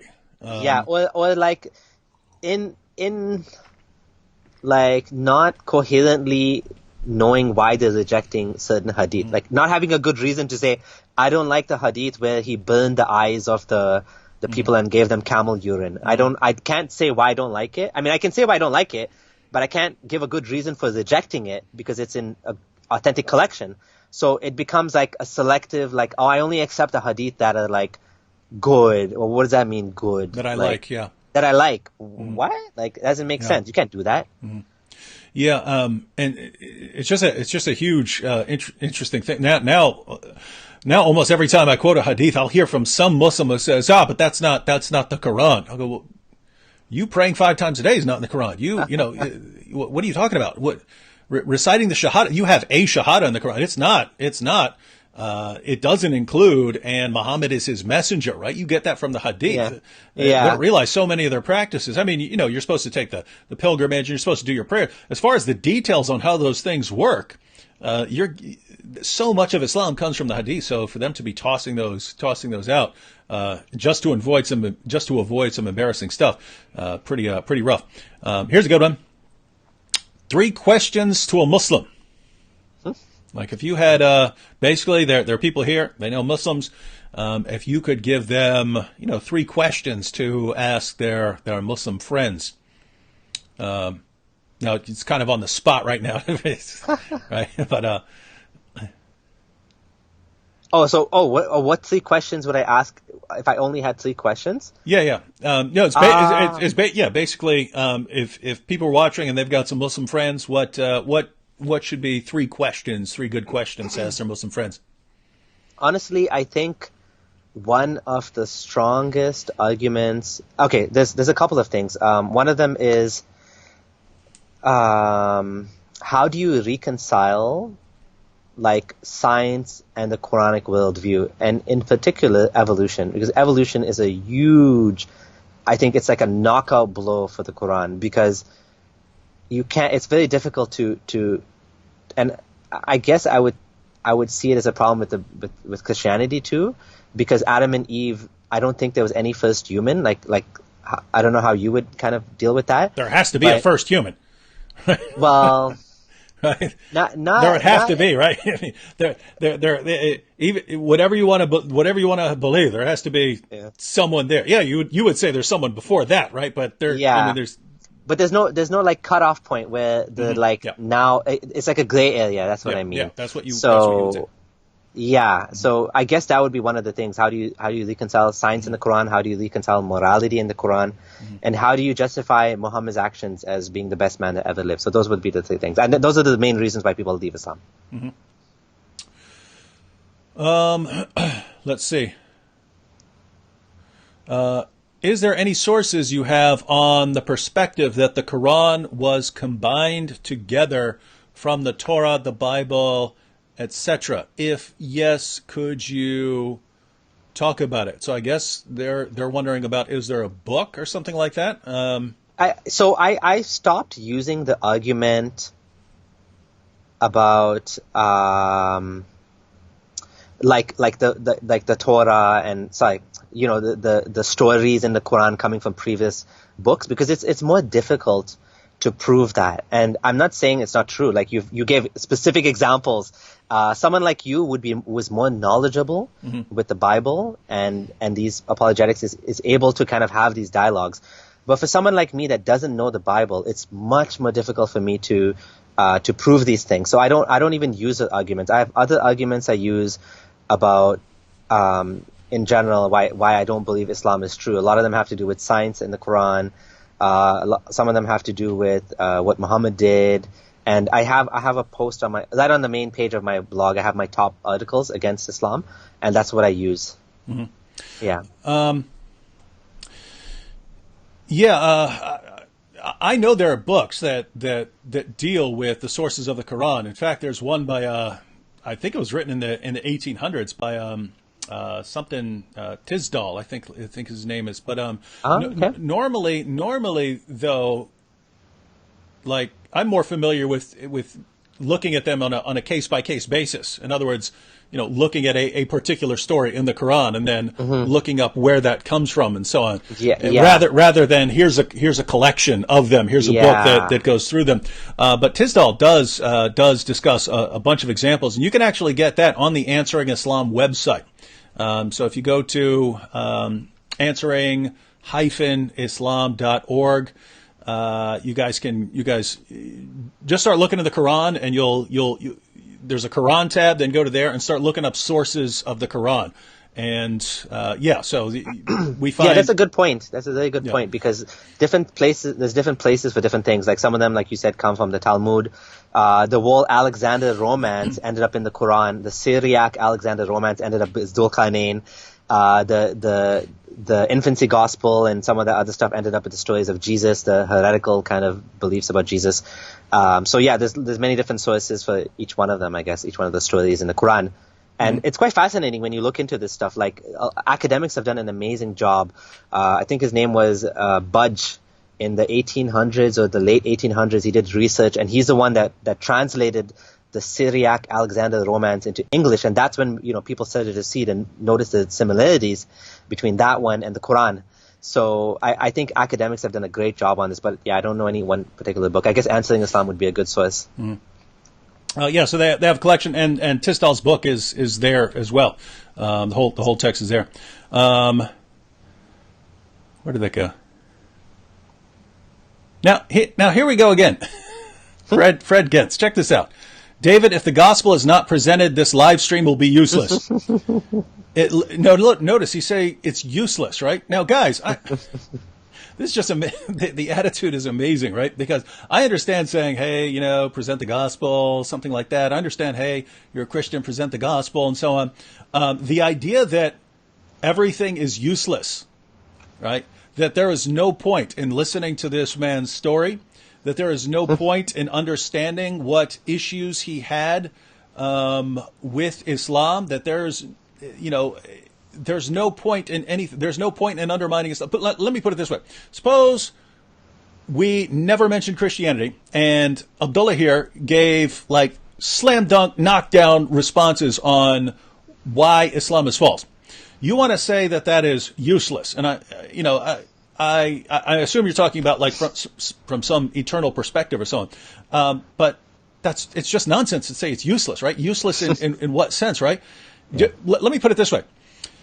If an ISIS jihadi is about to chop your head off and someone says, hey, I can convince you that Muhammad's a false prophet. And he says, okay, go ahead, try. And the guy convinces him that Muhammad's a false prophet and he doesn't chop your head off. Was that useless? Suppose he never mentions the gospel. He just convinces this ISIS jihadi not to chop your head off. Was that useless or was that useful? Right? Yeah. So come on, guys, be realistic here. You get all kinds, I guess. Or let's take it from a different direction, right? Check this out. Okay, so we've had all of this discussion. Now, if I say right now, Abdullah, you are you have sinned according to God. And so since you sinned, you are not righteous enough to dwell in the presence of a perfect, holy, righteous God. So you've got a problem, namely that you can't be good enough to dwell with God. But the message of the gospel is that God is going to give you his righteousness. He's going to clothe you in his righteousness. And how he did this was by Jesus, the Son, the divine Son, entering creation, dying on the cross for your sins, so that he takes the penalty for your sins upon himself, and now he applies his righteousness to you. So that is the gospel in a nutshell. Fred, are you going to say that now, right now, because I pointed that out, now it's useful, but before it was useless? Because I pointed this out, right? If we're having a discussion and we're answering questions and I say, but let me insert the gospel into the middle of this thing. I just don't think that does justice to the gospel, right? I think the gospel is really, really important. I think it's this huge, important thing. And yes, there are times when you just want to give someone a tract or something like that and say, here's what the gospel is. I understand that. But I also believe that Abdullah has heard what I just said before. And therefore, if we're going to have a discussion, it's going to be a discussion about why he should believe it, why he should take these things seriously. And that's going to be kind of a big discussion, right? Not just, hey, let's insert that into the middle of everything else in a way that doesn't impact him at all, right? So, anyway, exactly. That's my view. All right, so elaborate more on the infancy gospel stories. Let's see. Here we go. He says, can you elaborate more on the infancy gospel stories Abdullah mentioned? Do Christians consider these stories to be fake? How did these stories originate and end up in Arabia? So do you want to just tell them what we're talking about there again? I think you'd be able to answer that one better than me. Mm-hmm. Okay, so no, as far as I'm aware of, I don't know of any Christians today who take some of these non-canonical gospels that were written from basically the 2nd century all the way up into the 6th century, right? And there are reasons for it. There are reasons that you have the infancy gospels, right? If you read the gospels, you have Jesus, right? You have Jesus, and he's a baby or a toddler, and then you have an instance when he's a teenager in Luke, and then you have him when he's an adult. That's it, right? So there was so academics also know that these were fabricated in order to score points, right? To win over these arguments. Mm-hmm. So they're known to be like fabricated documents. Yeah, and so there was this tendency to try and fill in all these gaps in Jesus' life, right? Like what happened between when he was a baby and when he was a teenager, what happened between when he was a teenager and when he was an adult, and that basically allowed people to write things. And a lot of the reason for doing that was to win some sort of theological discussion, right? You're having a discussion about theology. Well, guess what? I just found this source. Look here, I got my source. So no, people don't take these seriously, and that's the problem, right? You have stories in the Quran, like Jesus speaking at birth, Jesus giving life to clay birds when he was a child. He was created, and we know where these stories come from. They don't come from anywhere near the 1st century, right? They're not 1st century sources. They're later sources that people made up. So the fact that they're in the Quran, that shows, one, that they were circulating in Arabia, but it also shows Muhammad could not tell the difference between a true story and a false story, right? Yeah. The only thing Muhammad knew is this is a story someone is telling. Yeah, this is a story that certain Christians are reciting. It's just a problem. And so basically what you have to believe as a Muslim, what you would have to believe as a Muslim here is you'd have to say, you've got this story about, let's say, Jesus giving life to clay birds. And we know where the story comes from, right? We can trace it back and see where this story originated. But I also believe, this is what you would have to believe as a Muslim, I also have to believe that this somehow goes back to the 1st century, and that this person who came up with the story was actually either directly inspired himself, or he had some unknown source that we've lost, and it did go back to the 1st century, and so he had records of it, something like that. So it becomes this you could believe that if it were just one thing, right? You could do that if it was one thing, because that sort of thing can happen, right? A person in the second, third, fourth, fifth century could have some source that we no longer have access to. Yeah. But when you're seeing a pattern with the stories that are from the Talmud, with the stories that are from these later Christian sources and so on, you see this pattern over and over again, that Muhammad's telling a story that's circulating in Arabia during the 7th century. He passes it off as revelation. We can trace the origin of the story. We know where the story began. And the Muslim has to say, well, somehow it just goes back much earlier, even though we have no record of it. Yeah, and it's funny that all of these are available in Syriac, in a language similar to Arabic, in a place close to where Muhammad lived. And then they end up in the Quran. Like, I mean, how much more red flags do you need? It's like spelt out for you there. You know what I mean? Yeah. Same thing with the Dhul Qarnayn story. Like, it perfectly matches the Syriac Alexander the Great. Like, how much more do you need to know that he just copied it from there? Like, it's so obvious. Yeah, and what's interesting is now every time I mention, because I used to just say Alexander the Great, right? And so here you have Alexander the Great finding the place where the sun sets. Yeah. And Muslims respond, it's not Alexander the Great, right? They flip out over it now, even though for centuries it was accepted that it's Alexander the Great. But now, because they found out, right, about Alexander being a polytheist. Yeah, they found out Alexander's as pagan as you could possibly be, right? And so they realized it's not making sense for him to be a devout Muslim here. Yeah. And so they said, no, it's someone else. It's Cyrus or something like that. And so I'm gonna have to make this a good video project for you or me or for both of us on our channels. That,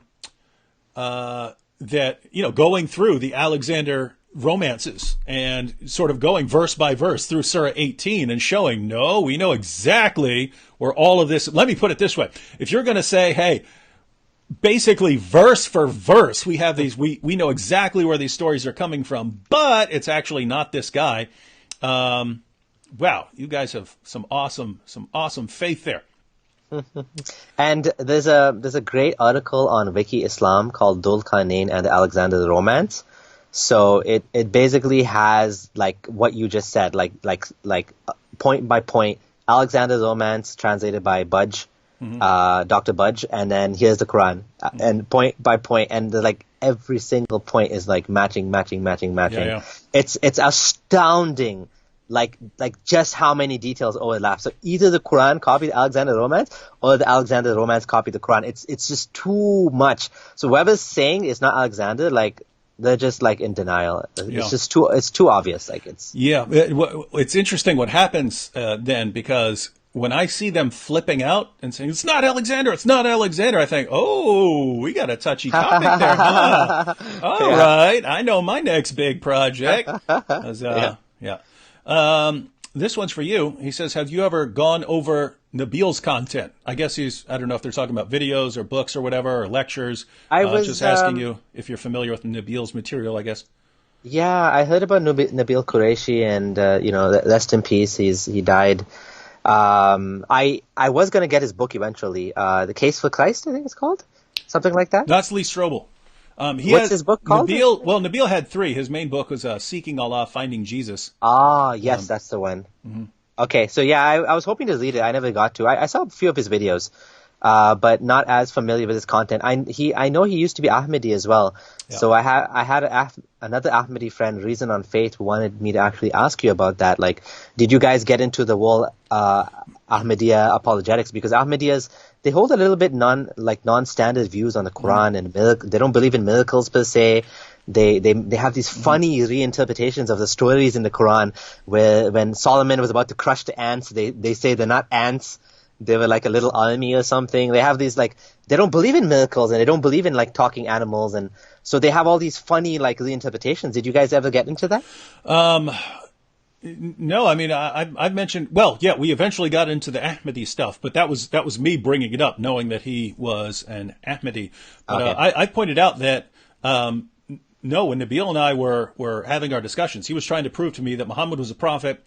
that the Okay. Quran is the word of God. And the arguments he used were basically the same, perfect preservation, scientific miracles are the same things you hear from Muslim apologists in general. Okay. The exception was that with the crucifixion, because Ahmadis don't believe that Jesus died by crucifixion. They believe he was nailed to a cross. Oh, yes, But yes. even people like Zakir Naik and Shabir Ali now present that position and so on. So that even that wasn't terribly unorthodox. But yeah, I eventually decided to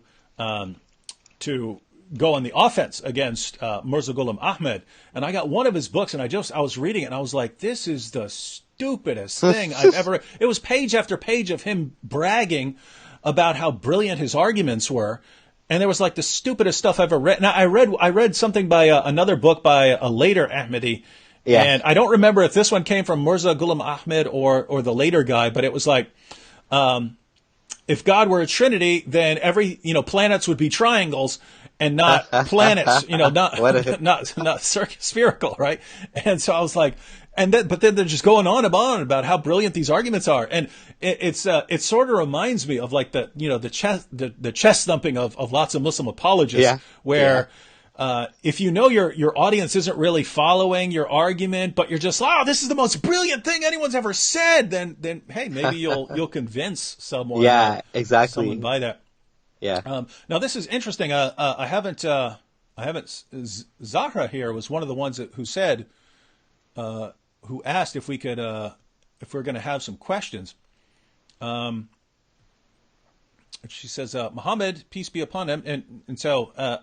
Matter of fact, we only have a few minutes left because I certainly don't want to go over 2 hours. I see I'm only like barely halfway down the scrolling through the comments here, and that's after I started asking for questions. Yeah. So I want to scroll down and look to see, because Zahra is a Muslim and she was the one who said, "Hey, can we have some questions?" So I want to scroll down there to see if we have any questions from her or from the Muslims here. But she said, Muhammad, peace be upon him, is a prophet and a messenger. Now, you got to love this reasoning here, by the way. Look at this reasoning. Muhammad, peace be upon him, is a prophet and a messenger. Messengers convey from God. And the Quran was revealed to him. That's why we know he is a prophet. It's called a circular argument. Yeah, that you can't get more circular than that, right? Muhammad is a prophet. Muhammad is a prophet. Prophets convey from God. The Quran was revealed from him. That's why we know he's a prophet. Yeah. That's now, again, there are a ton of questions here. We only have a couple minutes left, so I'm just going to scroll down to look and see if there's anything from Zahra. Let's see. I'll just post her comments here. She says, now she's responding to other people's comments here, so she was in a discussion over here. She says, he was called crazy, a poet and a madman. He was boycotted. Good He question. experienced many hardships along with those that started following him. You think he claimed it just because it was fun? So notice, this is actually an important point here. Do you think? I think the gist here is: do you think he was not just because it was fun, but do you believe? And so I'll go ahead and give what I think is the heart of her response here. Do you think Muhammad was deliberately making this up? That he's really doing it deliberately for worldly gain, or did he really believe that he was a prophet? Because apparently, Top Student had said something about Muhammad was just doing it, because of whatever he's getting out of it or something like this. And she's saying, but look, he was called names. He was boycotted, tons of hardships. Why would he do that unless he actually believed it? That is an amazing, great question, and something that many, many Muslims struggle with, and they want to have an answer for it. I actually have a YouTube video I did on this. It's one of my favorite videos. It's called The Science of Prophethood, and what I think is, okay, we'll never know for sure what was going on in Muhammad's head. But what we can see is that it appears that early on he may have suffered from something called temporal lobe epilepsy. This is something that can happen when you do extreme meditation. if you do too much meditation, or maybe if you have mental illness and some sort of mental illness, temporal lobe epilepsy can feel like God is talking to you. Like you can hear things, you can see things, auditory illusions, hallucinations, I mean. He saw and he was like, there's a bunch of, one of my friends, Abdullah Gondal, has made a whole post on, signs that he had some sort of mental illness. And there's a video by the Box of Islam series, which is like 2 hours long, that goes through all of the evidence that he had some sort of mental illness. But to me, it is crystal clear that as time went by, he was milking this. He may have been sincerely believing that he spoke to God or something. Again, you know that he spoke to Khadija, and Khadija might have been the one that convinced him that you were speaking to God, whereas he thought it was a devil or something, right? And so he may have been suffering from some mental issues. He may have been seeing things, and then he realized that people will believe me if I say this, because he lived in a time and place where if you said, "Oh, God spoke to me," and people would be like, "Oh, you're the messenger of God." But he clearly milked this, right? He started saying, "I'm going to marry Zainab because God told me that I have to let everybody know the most important thing of all.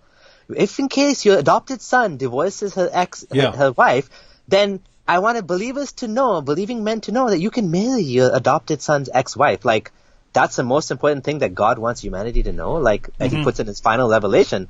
So that's clear that he was getting advantages from this. Like, you've done a very good job in showing how he, like Aisha, Christians in general have done an excellent job in pointing out the moral hypocrisy of Muhammad, of how he benefited greatly. Like I've talked about this as well, but like basically marrying his choice of women, like allowing his soldiers to sleep with women and not without marriage, and have sex with the slaves, and so clearly he was benefiting from this. Why didn't he accept this? So there's a so-called deal that the disbelievers offered him. They said, "We'll give you power, we'll give you wealth, we'll give you money," early on in his prophetic career. So why didn't he accept that? Is a big question. Well, there's very easy answer to this. One is he didn't believe them. He didn't trust them. He thought maybe they'll just kill him in his sleep or something. Or three, he didn't care because he's like, I already have more than this. I have people pretty much worshipping me, even though he didn't call it that. But they were like worshipping him. They were drinking his saliva and like collecting his wudu water and drinking it, and even his blood. I saw that video of yours where Zubair ibn Awam was even reported that he drank his blood. So like, and his auntie was collecting his sweat, and like, so they were pretty much worshipping the guy. Like, non-Muslim, one of the non-Muslims said, "I've never seen like a man that's respected by his companions, like Muhammad is respected by his companions." But like pretty much like he had people like worshipping him. So like he doesn't need these deals from these people, right? So like that's an easy enough explanation, I think. Yeah. And my basic view is I believe that Muhammad was convinced that he was a prophet, and so but we have so many of these issues like Zainab and Muhammad getting more wives than other people got, and the situation with Sauda, and him making an oath to his wives that he would stop having sex with his slave girl, and then getting a revelation. For those of you who aren't familiar with it, look up Surah 66, verses 1-2. That's a response after Muhammad took an oath to stop having sex with his slave girl. Allah steps in and says, "Hey, I didn't tell you to make that oath," and so it was telling him, "Hey, I didn't tell you to make that oath, so you don't have to keep it. So you can go back to having sex with your slave girl." He eventually got her pregnant, and so these kinds of things. There, the issue is, it's okay if he sincerely believed that he was a prophet.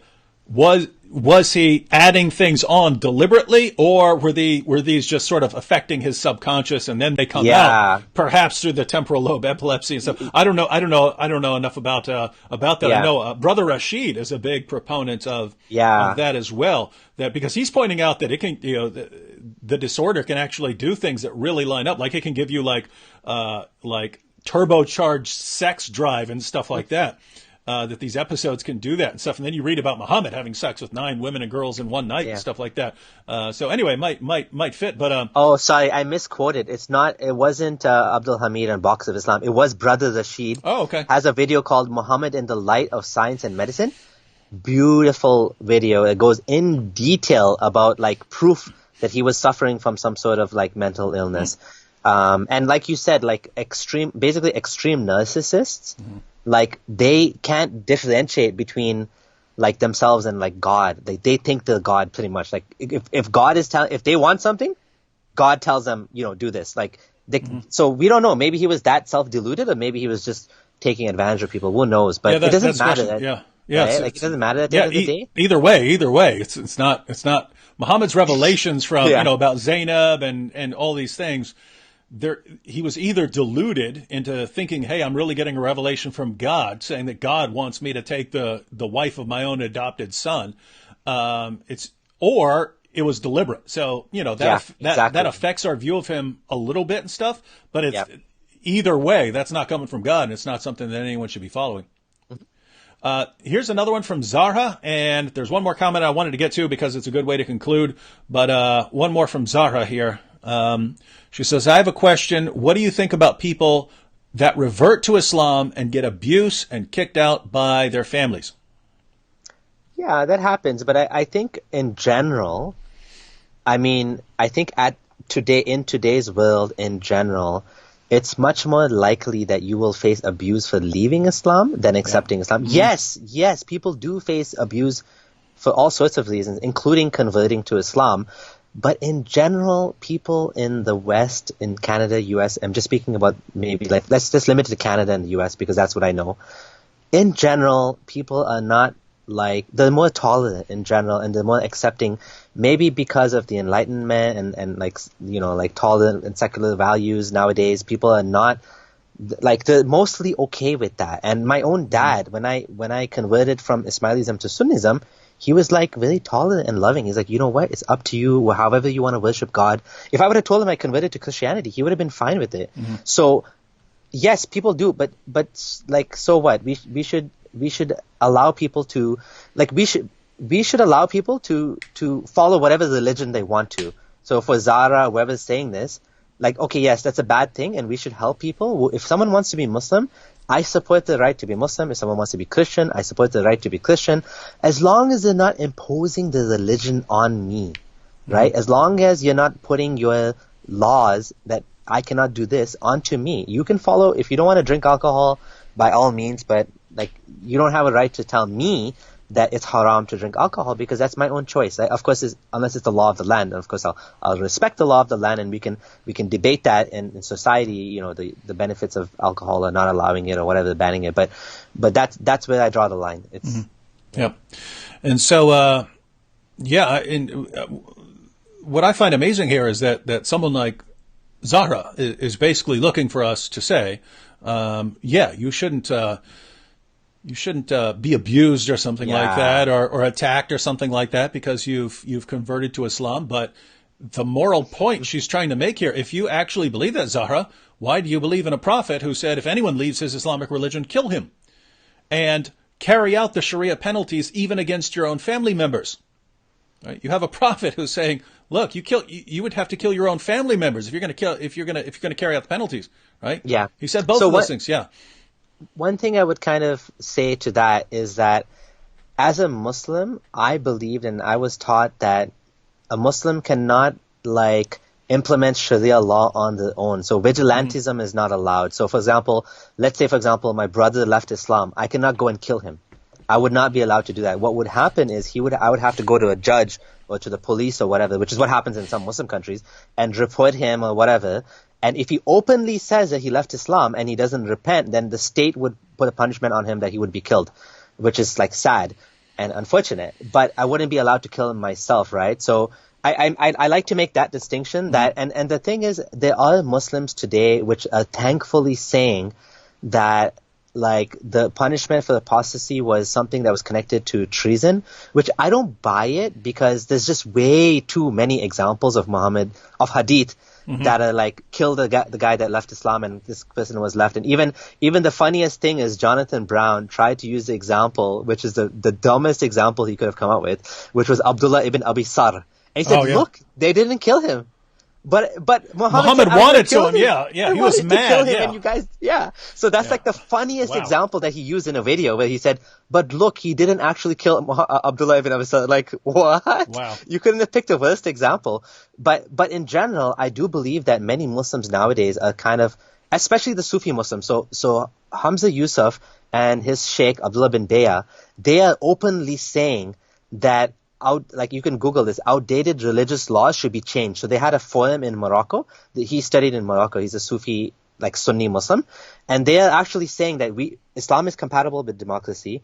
They're saying Sharia law should not be implemented, like the hudud part of the Sharia law of praying and all that should be implemented, but not the part about like killing adulterers, stoning adulterers, and like chopping off the hand. He's like, we don't need this anymore because it's not in line with the goal of Sharia to preserve life and to preserve Islam. It's actually turning more people away from Islam. Mm-hmm. So there's a big part of Sunni Muslims now, Sunni Muslim scholars, were saying, we don't want this anymore. It's not appropriate in today's world. Mm-hmm. It was appropriate back then, and it had so-and-so reason, which I don't think is like necessarily, I don't agree with them on that. Mm-hmm. But I'm happy for this, right? Like I don't necessarily buy the reasoning, and I think what they're doing is reforming Islam without using that name. Mm-hmm. Because reform is a 4-letter word in Islam. Like people can't reform Islam because it's perfect. So how can you reform something that's perfect? So they can't say that they're reforming it, but they can see that these are bad things and they don't want it, right? Mm-hmm. And it's actually causing a lot of problems in the Muslim community. People are leaving Islam because of the fact that if you leave Islam, you'll be killed. They're like, why? I don't want anything to do with a religion that wants to kill people for leaving Islam. Because look at all these good people I know they're not Muslim. Like, should they be killed, right? Mm-hmm. Or these people I know that left Islam, or my family member or whatever, right? It doesn't make sense to them that if a Christian converts to Islam, they're not killed. Nobody wants to kill that guy. But if the guy goes from Islam to Christianity or Islam to atheism, he has to be killed. So it doesn't add up in their mind. So it's causing problems for the Muslims. And so some of the scholars, and it's not taqiyya. They actually don't consider this to be something that's practical and should be implemented today. They're not hiding. This is actually what they want. They don't want Sharia law. But on the other hand, you have Islamists. Now, I opened up a whole can of worms just when we were about to close, unfortunately. You're good. Obviously, Islamists don't agree with this, like Hizb ut-Tahrir, all of the Islamists, the Muslim Brotherhood, they think that Sharia law has to be implemented and we need Sharia law. And they disagree with Hamza Yusuf and all of these guys that are saying we don't want it. So there's some tension in the Muslim community, but I really do hope that as time goes by, the ones that don't want hudud punishments will win over the ones that do want it. And there's always going to be a clash, and there's going to be a debate, continual debate going on. Mm-hmm. So yeah, and couple of things. You mentioned that normally under Sharia, if there are charges against a person, there's supposed to be a trial, witnesses are supposed to be brought forward, exactly. and so on. So that is what you would get. I mean, in the Muslim sources, when someone is accused of adultery, they would come to Muhammad and so on. The issue I have is that very easy to misunderstand that, right? I mean, if you're reading and you see, if anyone leaves his Islamic religion, kill him. Yeah. Oh wait, that guy left his Islamic religion, right? Or Muhammad's ordering his followers.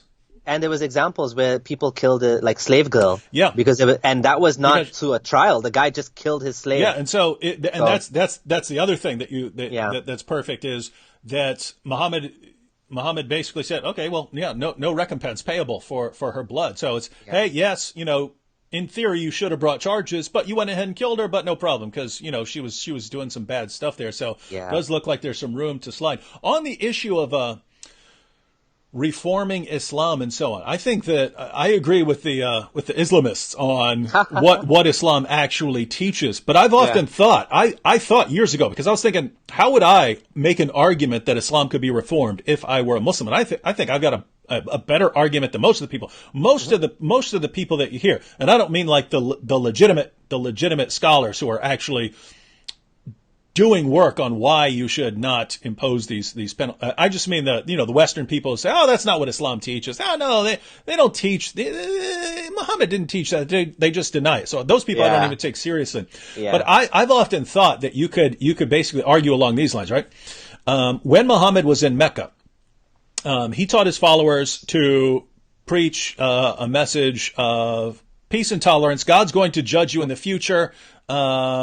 But hey, if we have a disagreement, hey, let's not start killing each other, because that's what was in the best interest of the Muslim community at the time. Later, he received Surah 22, where he could start fighting defensive jihad. He was in no position to take over Arabia or anything like that, but it was in the best interest of the Muslim community at that time to start fighting defensively and so on. Later, when he was the most powerful force in Arabia, the message changed again to, now you violently subjugate this area. And so I'm sitting there looking, I'm saying, because if you look at the commentaries and so on, it's, well, Islam got to a place where now the message was, offensive jihad and so on. But I was thinking, if I wanted to argue it, and I don't think I've ever shared this before. I was thinking, if I were going to argue, I would say, yeah, but look at the assumption that's under all of this. Namely, you always do what's in the best interest of the Muslim community, right? In these different situations. So it's not these specific commands for these different situations that is the rule. The underlying rule for all of this is you do what is in the best interest of the Muslim community. And what's in the best interest of the Muslim community now in our world? Well, it would not be waging jihad and killing and so on. It would be something else. And so argue that there's something that's actually better, that's in the best interest of the Muslim community now. And there's a name for that. There's a sheikh by the name of Mufti Abu Layth, and he calls this trajectory hermeneutics. So like what you just said, like, oh wow, the goal, I thought I invented that. That's awesome. That's awesome if someone else came up with it. Like the goal, like for example, they use like the example of like how is Muhammad like tried to. I don't buy it. Again, I'm like you. I don't buy that Muhammad wanted to ban slavery, because he could have. Yeah. It was simple enough for someone with unlimited power like him. He banned interest, riba. So why couldn't he ban slavery? He could have. I don't think he wanted to, but they claim that, it's along the lines of he made it harder to get slaves. You can only capture slaves from war. You can't kidnap them. You have to you should free slaves. You get lots of reward. Yeah, it's a good deed. So it's a good deed. So if you go along this line, now slavery is forbidden. Of course, the Islamists will say, it doesn't say it's forbidden. Slavery is still allowed. And obviously ISIS and these extremists will continue making slaves of people. But the ones that have like good intentions are using this trajectory hermeneutics kind of idea. Yeah. Interesting. All right. One more question, because this was a good one to close out with, from Luigi 2K. He says, from here in the U.S., cultural conditions in the U.K. appear. So he's talking about being in the U.S., looking over at the U.K. From here in the U.S., cultural conditions in the U.K. appear so dire that it appears only the goodwill of apostate Muslims will keep that country from becoming another Sharia-compliant republic. Is this true? So I think he's basically saying, are the Muslims who are leaving Islam, becoming apostates, are they basically what's going to stand in the way of Islam expanding so much that, things start becoming more and more Sharia compliant? Yeah. In other words, because you could apply this elsewhere. In other words, are you and your fellow, that's why I said this is a good one to sort of close out with, are you and your fellow ex-Muslims actually the solution that people are looking for to these hopeless situations, right? Because looking over here, looking at Europe and situations in Europe, lots of people are looking at that going, this is just hopeless. This is just a big mess. Look what's happening over there. It's horrible. And so basically, are you and your ex-Muslims basically the solution? The solution. Yeah, it's a good question. I can't speak for UK in general. I have seen a lot and heard a lot of worrying concerns. In general, like the world demographics issue is going to be a problem in general because Muslims tend to have a lot of babies.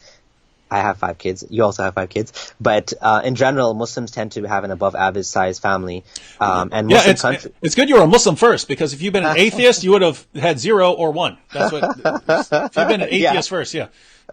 Yeah. So I'm evening it out now. But it is concerning, like in general. Like I don't know about UK, but I have heard some concerning things. But speaking in general, I think that helping people to leave Islam, and it's not just ex-Muslims, like you're doing a good job too. You're doing a great job.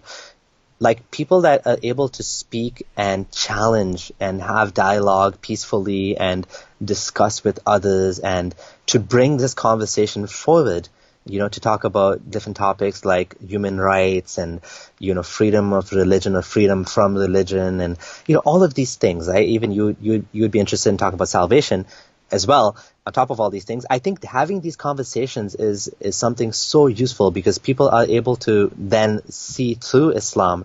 Ex-Muslims are doing a part. We're not the only part. Like I said, you're also doing a part. And I actually started this whole journey from a guy that was neither Muslim nor ex-Muslim. He was looking into Islam, and then he opened up my mind into looking into these things. And I had like some of my coworkers as well that were they were atheists, but they were challenging me on some of the things I was telling them, and it helped me to look into it more. So keep having conversations with Muslims, make them your friends, befriend them, just like you did with Nabil, or Nabil did with you. I don't know how that started, but basically, let's keep doing this. Let's keep having these conversations. I think the pen is mightier than the sword, and if we keep doing this, I think we will make a difference in the world today.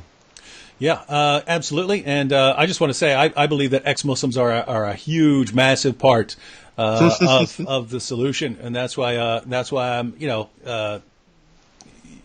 the apostate prophet, the other ex-Muslims. There are ex-Muslim Christians, there are ex-Muslim atheists, there are ex-Muslim agnostics. But everyone out there, regardless of where you agree or disagree, understand that these guys are very important part of what's going to be going on. So be sure that you, if you're not subscribed to Abdullah Samir's YouTube channel, that information's in the description box. You can also follow him on Twitter. I've got a link to his website there, and again, a link to his Patreon campaign. Thank you so much. So be sure to grab all that. Oh, one more comment, just because this one's for me. Ahmed said, I had a dream last night of David Wood becoming Muslim and going to the mosque with my brother. Oh my God, that's funny. So Ahmed he's watching so many of my videos that he's dreaming about me. He's dreaming about me converting. Oh, that's pretty funny. But yeah, well, Ahmed, keep dreaming, buddy. All right. Thanks, everyone, for joining us. Thanks to Abdullah Samir for being on here. And we'll see you again next time. And I'll be on your channel here pretty soon, right? Yes, absolutely. That's going to be the next conversation. We'll discuss the date soon, and let's do that. I'm excited. Yeah, so everyone go ahead and subscribe to his channel so you get and click the bell so you get the notification when we're going to be on. And if you weren't subscribed already, tons of videos, so check those out. All right, catch everyone later. Thank you so much.